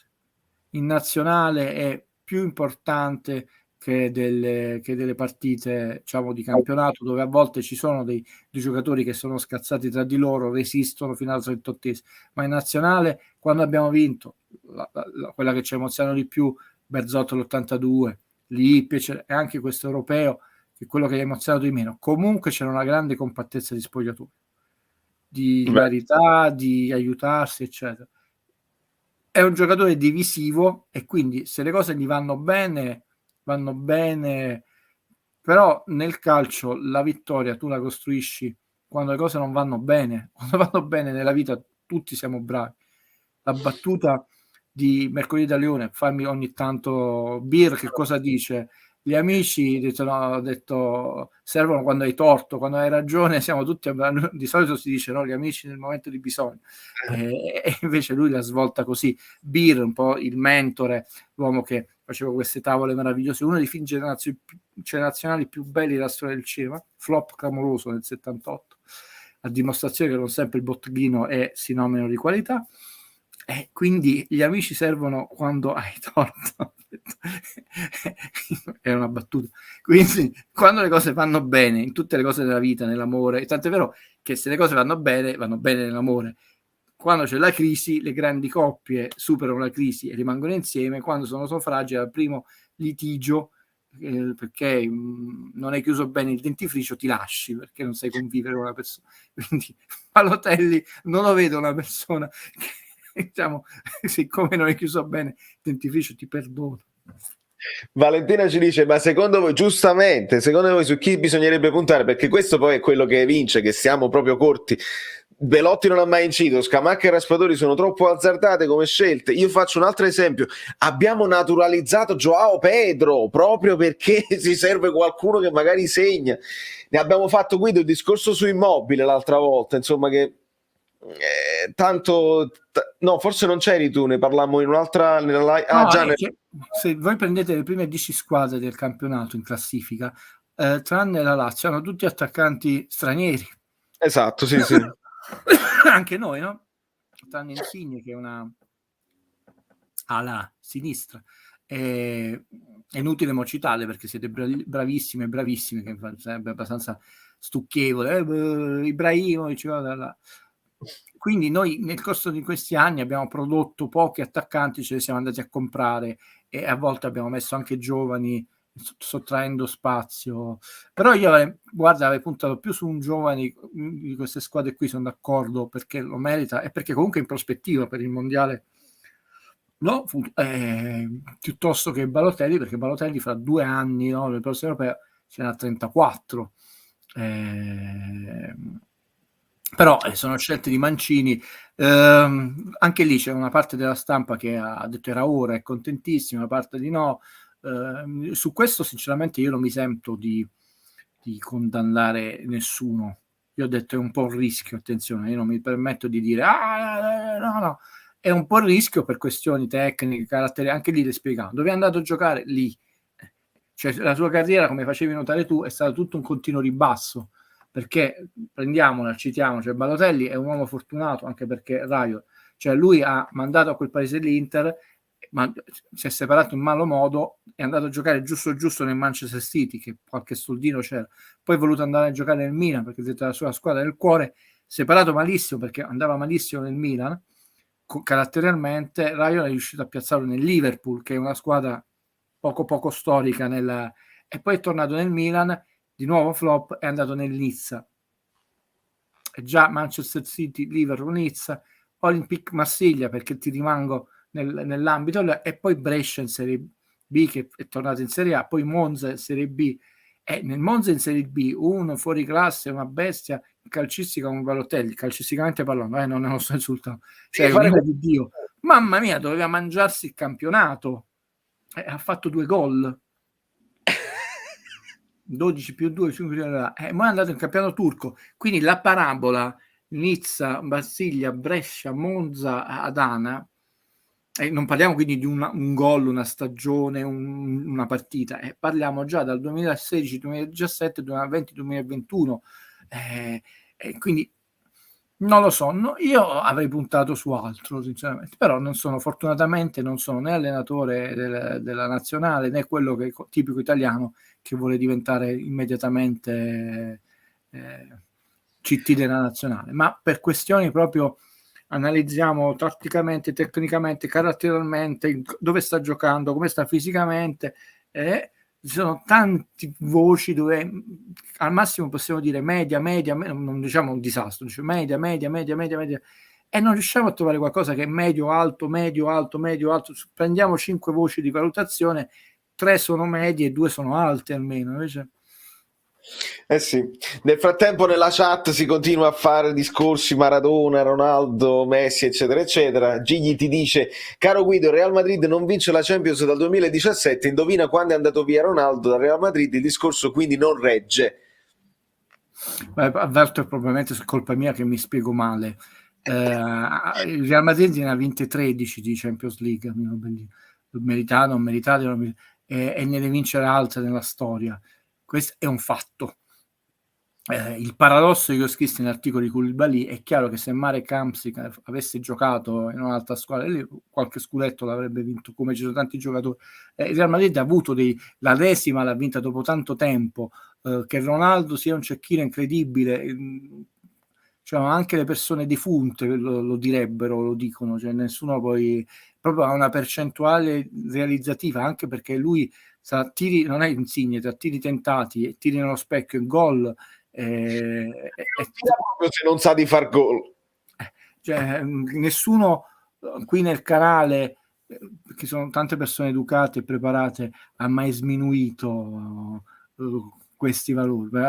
Anche qui estrapoli una frase da un contesto che mi sembra una forzatura. Poi ci sono anche i cicli, cioè nel senso che il Real Madrid ha avuto un ciclo di giocatori fantastici e sono diventati tutti vecchiarelli, che continuano a essere giocatori fantastici come Modric, però Marcelo, tu non vedi solo quella, cioè il Real Madrid aveva una decina di giocatori eccezionali e adesso pure lui, come è capitato al Napoli, lui nel Madrid con Goulam, sono arrivati a fine carriera. Poi ben venga che non ha vinto sempre il Real Madrid, perché altrimenti anche lì che noia, già che ne hanno vinte 3 di seguito nell'era moderna, è insolito, tutti con Zidane.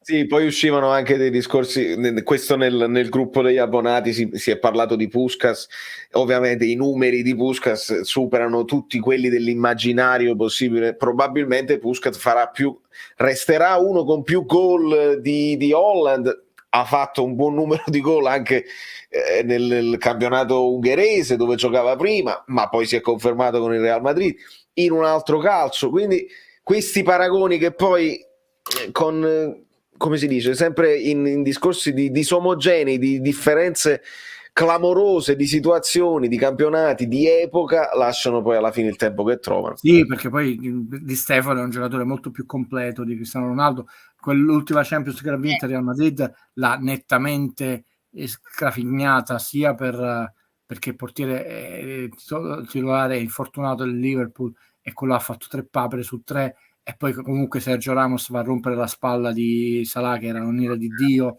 però sì, ci sta, perché proprio che tu sei storicamente portato a vincere, il gol lo fa Bale in rovesciata nella finale, come Ronaldo l'ha fatto con la Juve, però ho detto mi sembra una forzatura, ho detto anzi, come è successo in Italia che la Juve ha vinto qualche scudetto di troppo e ha rallentato pure questo processo di rigenerazione, di ripartenza, il Real Madrid, la 13ª Champions League è nettamente immeritata, ma non solo per la finale.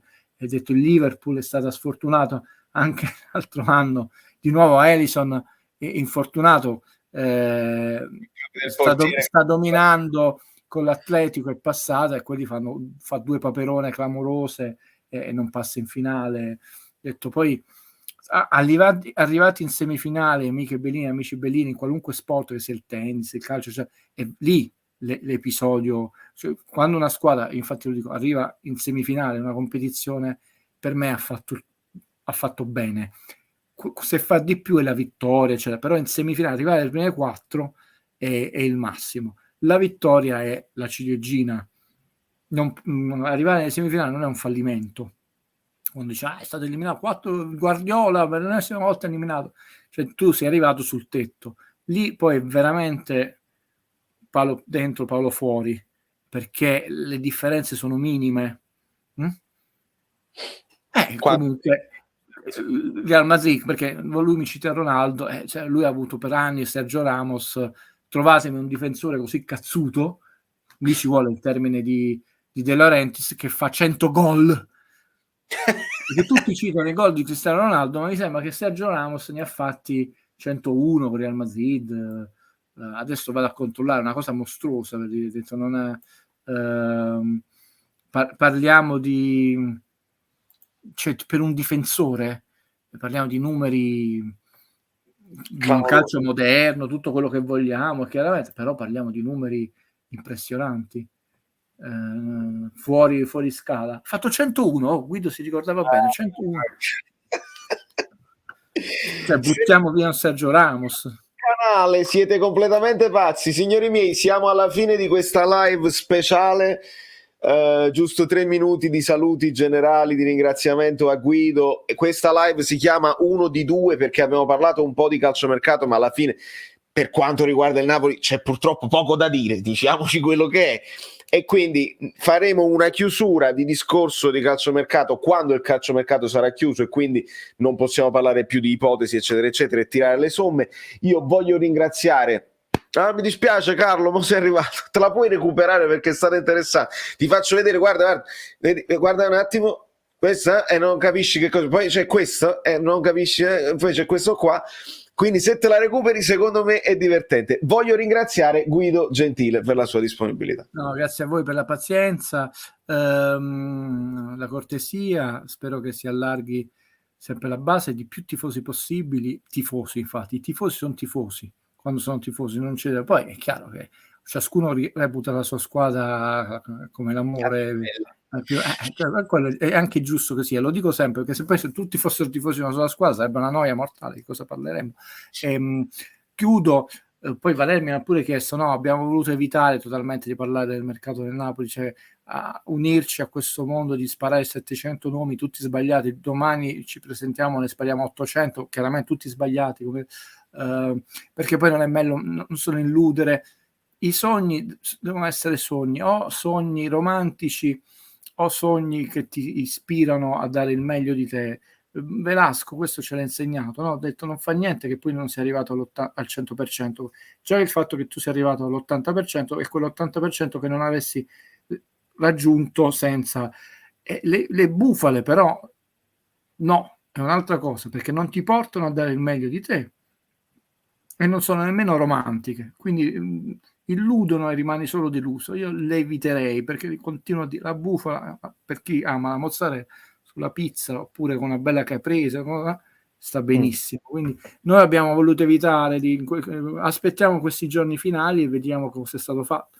Il buonsenso, e poi saluto, mi tolgo dalle scatole, ci porta a dire che o esce effettivamente qualcuno tipo Gulam e viene sostituito, oppure questo è il mercato di gennaio del Napoli, che poi noi analizzeremo con un'ennesima sorpresa, se avete il piacere, chiaramente, insieme a voi, con Valerio, già ho dato la disponibilità. Quindi buonanotte alle amiche Bellini, agli amici Bellini, in particolare fammeli salutare Valerio, i franchi tiratori, riposatevi bene perché domani vi voglio belli energici, perché ci sono 2 votazioni, 2 o una, senso perché aspettiamo la vostra coerenza.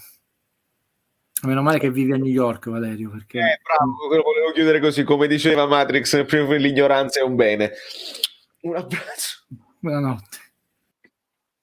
L'ignoranza è un bene quando lui assaggia la bistecca, che sarà deliziosa ma solo nella sua mente, perché è tutto finto.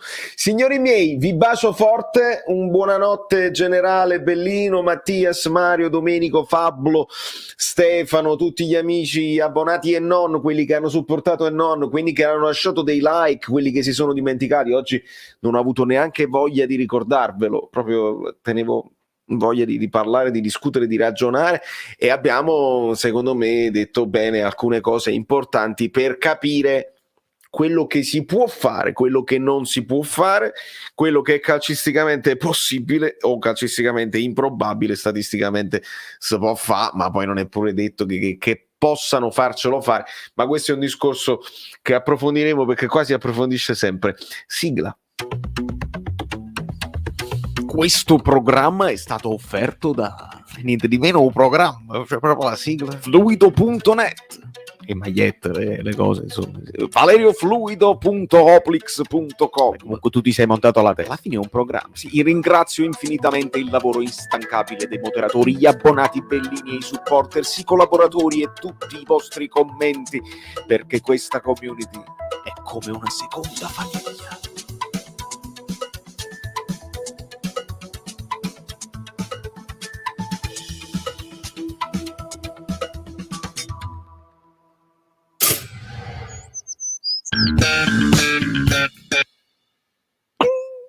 Ho visto una cosa, comunque è finito.